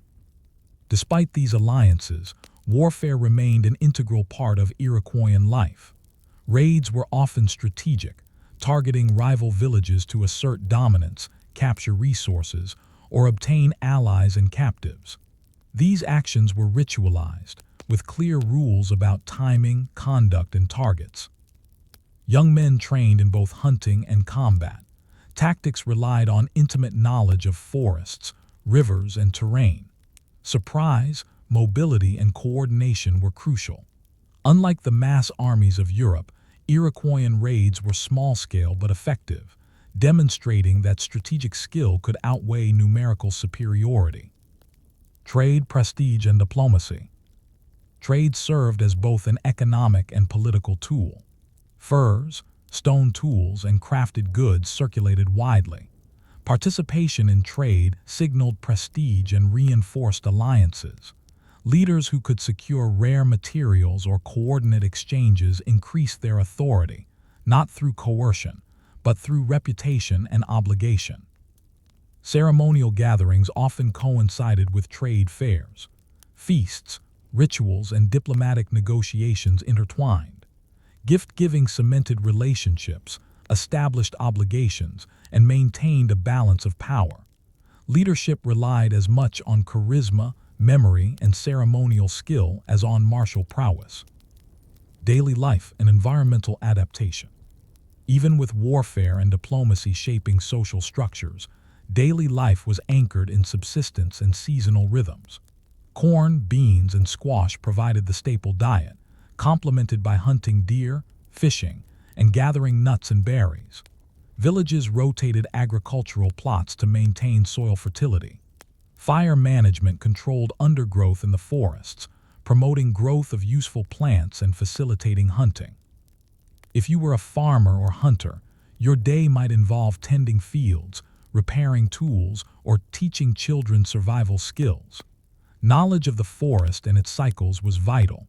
Errors could mean famine or failure of trade obligations. Social organization and ecological understanding were inseparable. Preparing for external pressures. By the early 16th century, Iroquoian communities were resilient, socially sophisticated, and strategically networked. Yet looming changes would challenge even the most cohesive confederacies.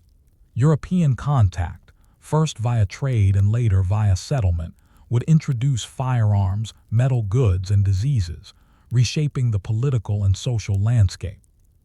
Standing at the edge of a longhouse village in autumn, you would see a society poised for endurance, yet unaware of the magnitude of disruptions ahead. How would consensus-based governance, kinship networks, and ritualized alliances respond when confronted by foreign technology, novel pathogens, and colonial ambitions? The forest conceals both the stability of the present and the uncertainty of the future, a delicate balance between resilience and vulnerability. By the late 16th and early 17th centuries, the Iroquoian-speaking communities had transformed the patchwork of villages and clans into a more formal political entity. The Haudenosaunee Confederacy, often referred to as the Iroquois League. This confederacy united the Mohawk, Oneida, Onondaga, Cayuga, and Seneca nations, with the Tuscarora joining later, creating a system of governance that would endure for centuries. Imagine attending a council meeting at Onondaga, the central meeting place. Clan representatives gather in a circular arrangement. Women, the clan mothers, sit in positions of authority, and discussions unfold with care and ritualized formality. Decisions are made by consensus, not by fiat, yet the authority of the council is widely respected.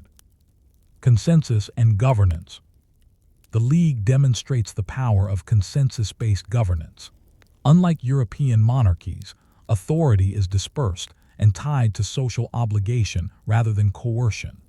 Clan mothers appoint and advise chiefs, who serve as representatives in inter-village councils. Disputes are mediated with an emphasis on restoring harmony rather than exacting punishment.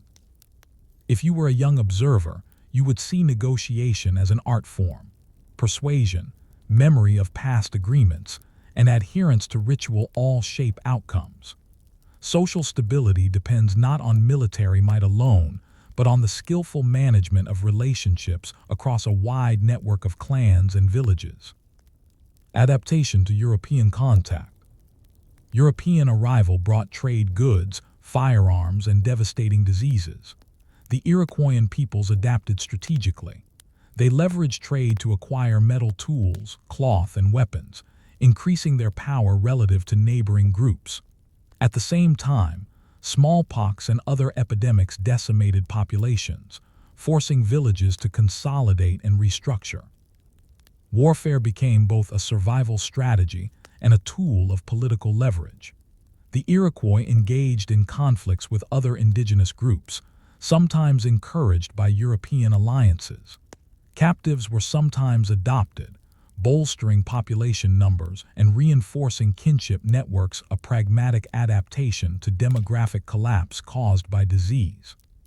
Social and cultural resilience. Despite these disruptions, the Haudenosaunee maintained core cultural practices.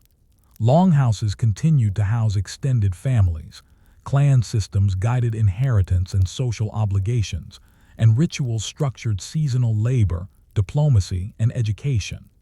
Oral tradition preserved history, ethical frameworks, and strategies for survival. Even under stress, consensus, kinship, and ritual provided a framework for adaptation. Communities could absorb shocks, population loss, conflict, or environmental change without total collapse. Knowledge, memory, and social cohesion became as critical to survival as weapons or palisades. Lessons in human organization. The Iroquoian confederacies exemplify sophisticated societal design. Authority is decentralized but effective. Alliances are built on reciprocity and ritual, and warfare is strategic rather than destructive. Their example challenges assumptions that complexity requires writing, standing armies, or centralized bureaucracy. Standing in a forest clearing today, imagining the longhouses and council fires, one can see the interplay of social intelligence, ecological understanding, and adaptability. These communities survived centuries of environmental and social challenges and later, colonial pressures through cohesion, strategy, and the ability to integrate change without losing identity. Reflection, enduring questions. The story of the Iroquoian confederacies invites reflection. How do societies balance autonomy and collective decision-making under constant threat? How do ritual, kinship, and consensus serve as mechanisms of resilience when material resources or military power are limited? And more broadly, in examining societies like the Iroquoian League, we are reminded that human ingenuity often exists in forms overlooked by conventional measures of civilization in forests, in councils, in longhouses, and in the careful negotiation of everyday survival. The forest holds both the memory and the lessons of these people, networks of trust, strategies for adaptation, and the enduring legacy of social intelligence. Story 9. The Taino of the Caribbean: Early Encounters and Survival Strategies. Before 1492, the islands of the Caribbean, Hispaniola, Puerto Rico, Jamaica, and the Bahamas were home to the Taino people, a branch of the Arawak-speaking peoples. Their societies were organized, prosperous, and deeply adapted to island environments, thriving on fishing, agriculture, and inter-island trade. Imagine arriving at a coastal village on Hispaniola. Circular bohios, houses made of wood and palm thatch, cluster around a central plaza where villagers gather for meetings, games, and ceremonies. Canoes line the shore, ready for fishing or inter-island trade. Children run between huts, women weave palm mats, and men repair nets or tend cassava fields. Life is rhythmic, tied closely to the cycles of the sun, moon, and seasons. Agriculture and subsistence. The Taino cultivated cassava, a root crop that required careful processing to remove toxins, alongside maize, beans, sweet potatoes, peppers, and fruits. They built canucos, raised mounds that improved drainage and soil fertility, demonstrating deep knowledge of their environment. Fishing and shellfish gathering supplemented crops. Dugout canoes allowed for navigation between islands, enabling trade and resource sharing. Women processed cassava into bread, men fished, and children assisted with gathering shellfish or tending small domestic animals. This combination of agriculture and marine resources created stability. Communities could withstand local shortages, seasonal storms, and natural fluctuations, relying on both land and sea. Social organization. Taino society was hierarchical but cooperative. Villages were led by caciques, chiefs, who exercised authority through prestige, ritual, and coordination rather than coercion. Caciques oversaw distribution of resources, organized labor for public works, mediated disputes, and maintained ceremonial life. Beneath them, sub-chiefs or elders managed smaller clusters of households. Lineages were matrilineal. Inheritance, leadership eligibility, and clan affiliation followed the female line. This structure provided continuity and stability, particularly during times of environmental stress. Trade and connectivity. Despite the island geography, trade networks spanned hundreds of miles. Salt, cotton, stone tools, and foodstuffs moved between islands. Canoes and knowledge of currents allowed Taino communities to maintain political and economic ties. Trade was not merely economic, it reinforced alliances, social obligations, and prestige. A cacique who could distribute exotic goods from distant islands enhanced their authority, ensuring loyalty and cooperation among villages. Ritual, ceremony, and knowledge. Religion and ritual pervaded daily life. Ceremonies honored zemis, ancestral spirits or deities, marked agricultural cycles, and reinforced social norms. Rituals also encoded practical knowledge, teaching younger generations about seasonal patterns, crop management, and maritime navigation. If you observed a seasonal festival, you would see games, dances, offerings of food or crafted items, and oral storytelling. Through these practices, both practical and spiritual knowledge were transmitted in ways that reinforced cohesion and survival. Preparing for the unknown. By the late 15th century, Taino society was stable, prosperous, and adaptive. Villages managed resources intelligently, social structures were coherent, and inter-island connections ensured resilience. Yet, as the Caribbean gleamed under the sun, the horizon held unseen threats. European ships, diseases, and foreign technologies were approaching. The same systems that had supported centuries of stability, trade, kinship, ritual would soon be tested by unprecedented disruption. As you watch canoes glide along the turquoise waters, you might wonder, how would a society so finely attuned to its environment respond to forces it could not yet comprehend? How would kinship, ritual, and resource management adapt or fail when confronted with global change? By the late 15th century, the Taino had established a network of thriving villages across the Caribbean islands. Trade, agriculture, and social cohesion created stable societies. Yet these communities, like all island civilizations, existed within fragile ecological and demographic limits. Population density, reliance on a few staple crops, and geographic isolation made them especially sensitive to disruption. Imagine standing on a beach in 1492 as distant sails appear on the horizon. The newcomers carry strange flags, cloth, metal, and unfamiliar weapons. At first, the Taino may have perceived them as potential trading partners, curious but cautious.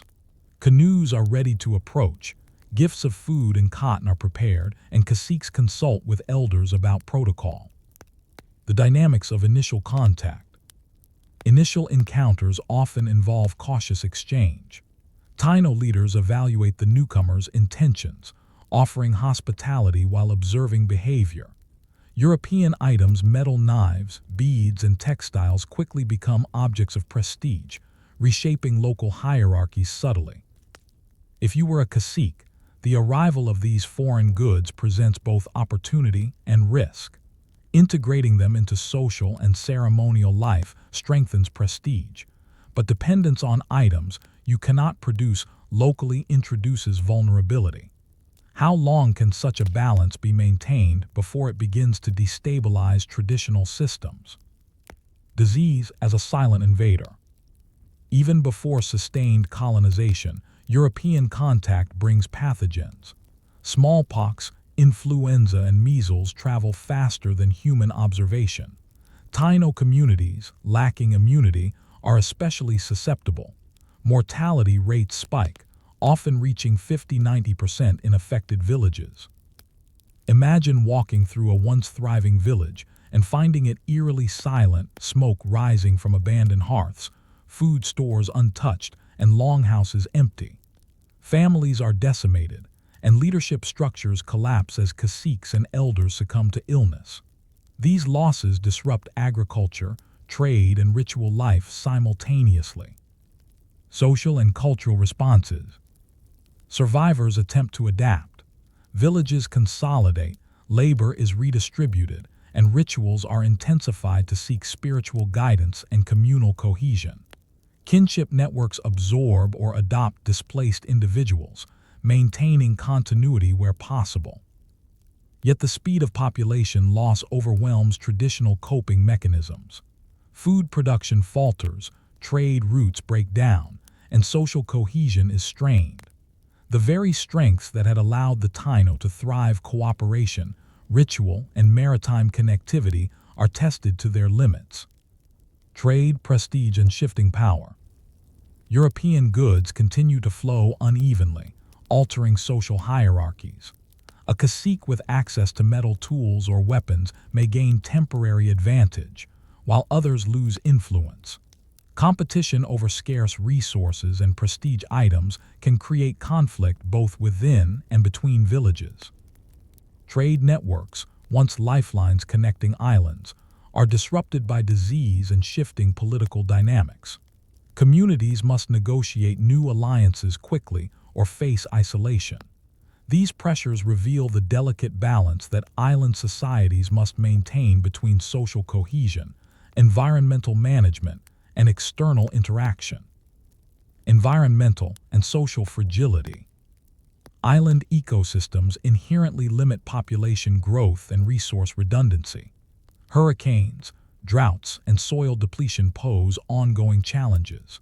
Combined with disease and the arrival of foreign powers, these factors magnify vulnerability. For a Taino family, survival is no longer solely a matter of skillful agriculture, fishing, or trade. It becomes a complex exercise in adaptation to rapidly changing social, ecological, and epidemiological conditions, challenges that their ancestors had not faced. Unresolved questions. The Taino story invites reflection. How can societies that have thrived for centuries respond when multiple unprecedented threats arrive simultaneously? How do social norms, ritual, and kinship adapt under extreme demographic and environmental stress? As you stand on a sunlit beach, watching waves lap against the shore, you sense the precariousness of life in the Caribbean. The Taino's islands are both paradise and crucible, and soon, forces beyond their control will test their ingenuity and resilience in ways they could not have imagined. By the early 16th century, the arrival of Europeans irrevocably altered Taino society. Disease, forced labor, and resource exploitation decimated populations. Communities that had thrived for centuries were suddenly fragmented, leaving only traces of their former prosperity.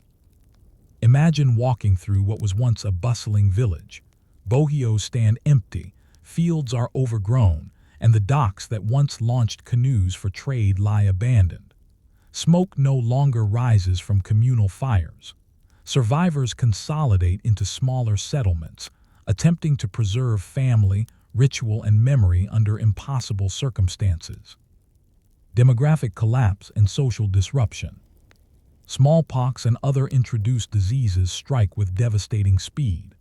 Entire villages vanish, leadership hierarchies collapse, and agricultural production is disrupted. The communal labor and ritual practices that had sustained society can no longer function at their previous scale. Caciques who survive face impossible choices: how to allocate scarce food, protect vulnerable families, and maintain social order. Kinship networks attempt to absorb displaced individuals, but the sheer scale of loss reshapes community structure.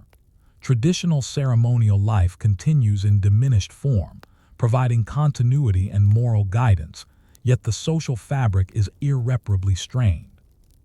Adaptation and survival strategies. Despite catastrophic losses, some aspects of Taino culture persist. Survivors integrate into other Caribbean communities, preserve language and oral histories, and continue small-scale agriculture. Knowledge of the land, fishing, and navigation remains vital for survival.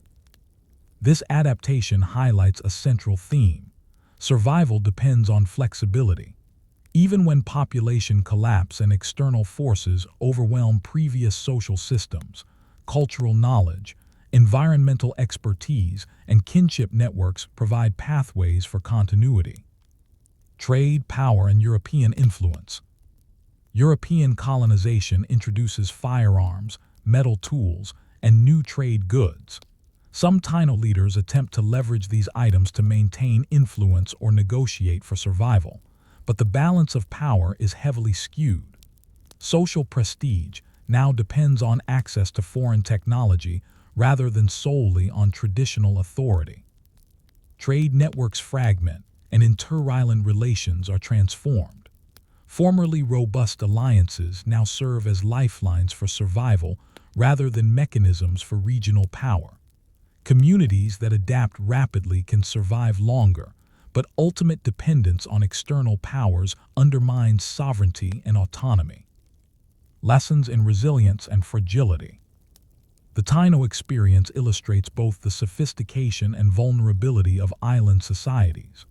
Their knowledge of agriculture, marine resources, and inter-island networks enabled centuries of stable life. Yet these same societies were fragile when faced with simultaneous demographic, ecological, and technological shocks. Standing today on a Caribbean shore, one sees not only the ruins of settlements but also a testament to resilience. Knowledge of tides, crops, and communal organization persisted even as populations collapsed. These lessons are embedded in landscape management, oral tradition, and adaptation strategies rather than monumental structures. Reflection, questions for the present. The Taino story prompts profound questions about human adaptation and resilience. How do societies respond when unprecedented forces overwhelm traditional systems? How much of survival is knowledge and social cohesion, and how much depends on sheer demographic luck? And perhaps most importantly, what forms of human ingenuity persist even when populations collapse in memory, ritual, and ecological understanding? And how can these lessons inform our view of other societies facing abrupt change? As the sun glints off turquoise waters and waves lap at abandoned docks, you realize that survival is both fragile and enduring, and the legacies of the Taino are found not only in artifacts, but in enduring strategies for living in harmony with challenging environments. Story 10. The Hohokam Masters of Desert Irrigation. By around 300 CE, the arid valleys of what is now central and southern Arizona were home to the Hohokam, a culture remarkable for its ingenuity in desert survival. Unlike the cliff-dwelling Puebloans or the forest-bound Iroquoians, the Hohokam transformed the desert itself. They built vast networks of canals to irrigate fields, converting dry washes and seasonal rivers into productive agricultural landscapes. Imagine approaching a Hohokam village near the Gila River around 1000 CE.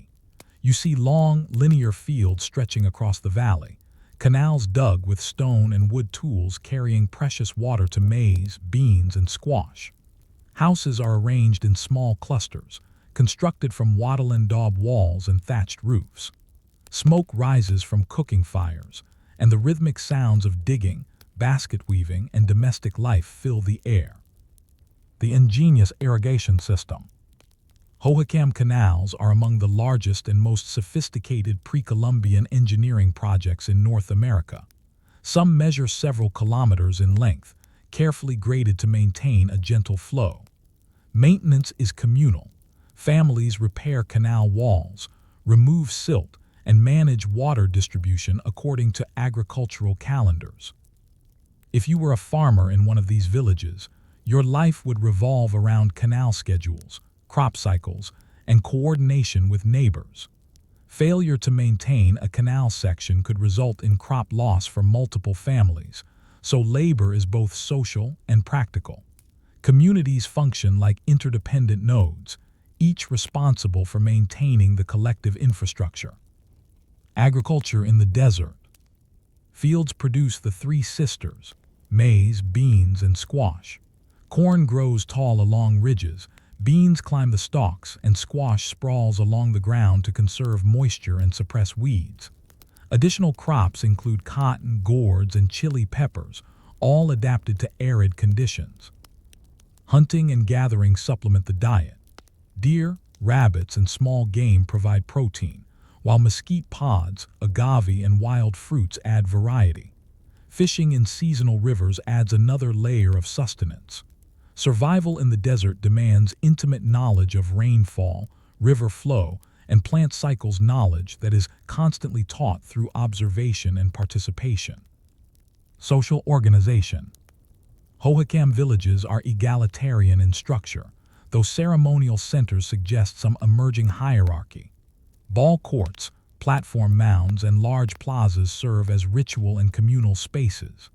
Leaders, likely chosen for skill, experience, and ritual knowledge, coordinate labor, mediate disputes, and oversee ceremonies. Kinship networks determine responsibilities for fields, canal maintenance, and ritual preparation.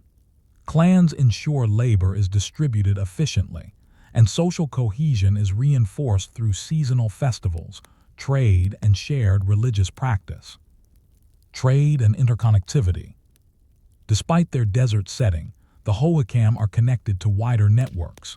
Shells from the Gulf of California, turquoise from the southwest, and copper from northern regions circulate through their villages. These objects carry spiritual and social significance, signaling prestige, reinforcing alliances, and facilitating inter-community cooperation. Travel requires intimate knowledge of desert landscapes. Traders and messengers navigate washes, mountain passes, and riverbeds, carrying goods and news across tens or hundreds of kilometers. Connectivity strengthens resilience, allowing communities to buffer against local crop failures or social disruptions. Environmental mastery and risk. The Hohokam demonstrate remarkable mastery of their environment. Canals, terraces, and carefully managed fields create stability in a challenging desert. Yet dependence on irrigation and seasonal river flow also introduces risk. Drought, floods, or siltation can disrupt food supply and strain social cohesion. Imagine watching a particularly dry season unfold. Water levels drop in the canals, fields begin to wilt, and canal repair teams work frantically to prevent collapse. Villagers must adapt labor, ration food, and rely on trade or stored reserves. Survival is a constant negotiation between ingenuity and environmental reality. Unresolved questions. The Hohokam story raises enduring questions. How did communities sustain such complex engineering projects over centuries? How did social structures balance labor, ritual, and survival in the face of environmental uncertainty? And as you walk along the still-flowing remnants of ancient canals today, you might wonder, could a society so dependent on delicate water systems endure indefinitely, or was collapse inevitable under changing climate or population pressures? By the 11th and 12th centuries, the Hohokam had expanded their irrigation networks to unprecedented lengths, transforming the Salt and Gila River valleys into highly productive agricultural zones. This expansion brought both prosperity and new challenges. The sheer scale of the canal systems required continuous labor, social coordination, and political oversight. Imagine walking along a canal several kilometers long, lined with carefully graded embankments. Workers remove silt, repair breaches, and adjust flow channels in anticipation of seasonal rains. Coordination is essential. A mismanaged section affects multiple fields and threatens the food security of entire villages. The success of the system depends not only on engineering skill, but on social cohesion and collective responsibility. Labor, organization, and social structure. Hohokam villages were organized around cooperation. Extended families and clans contributed labor for field work, canal maintenance, and ceremonial preparation. Seasonal cycles dictated work. Planting, irrigation, and harvest were communal endeavors, while the construction and repair of canals required large-scale cooperation. Leadership was informal but recognized.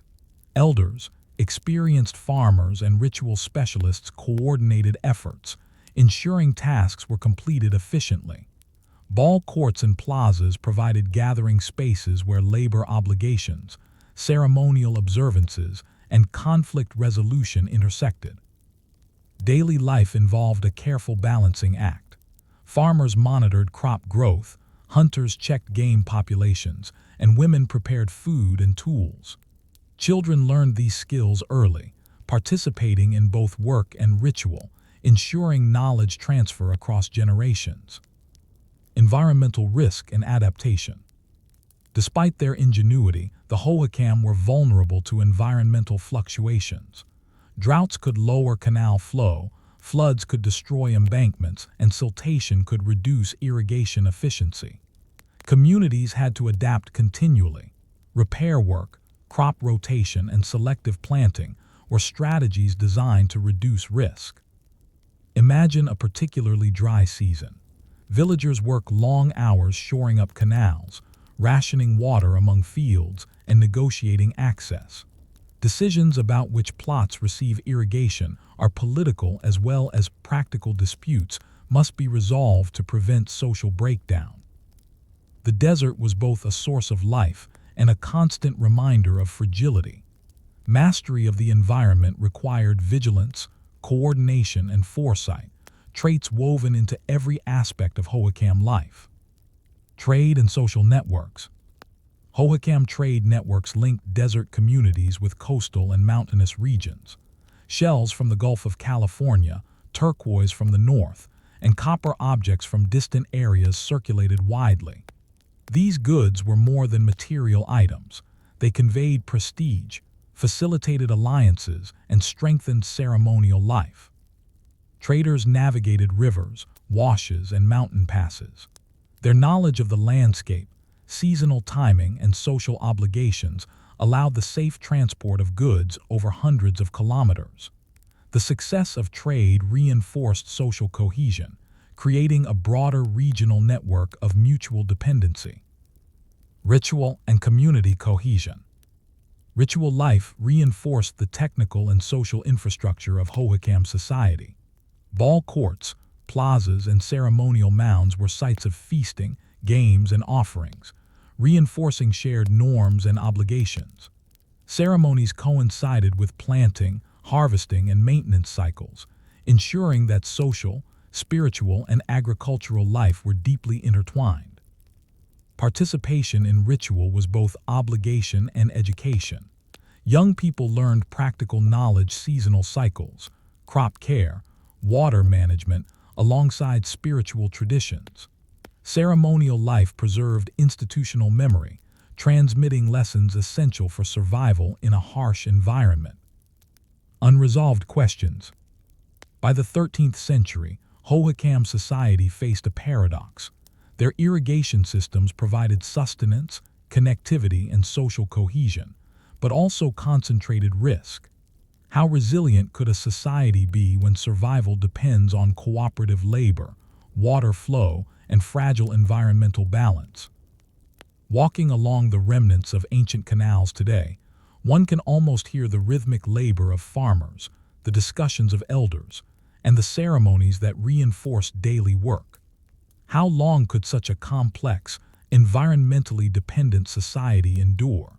And what lessons can we draw about human adaptation in extreme conditions? By the 14th and 15th centuries, many of the Hohokam canals fell into disuse, and villages along the Salt and Gila rivers were gradually abandoned. The reasons were complex. Prolonged droughts, soil depletion, labor strain, and social reorganization all played a role. Yet this was not sudden. It was a gradual reconfiguration of communities in response to environmental and social pressures.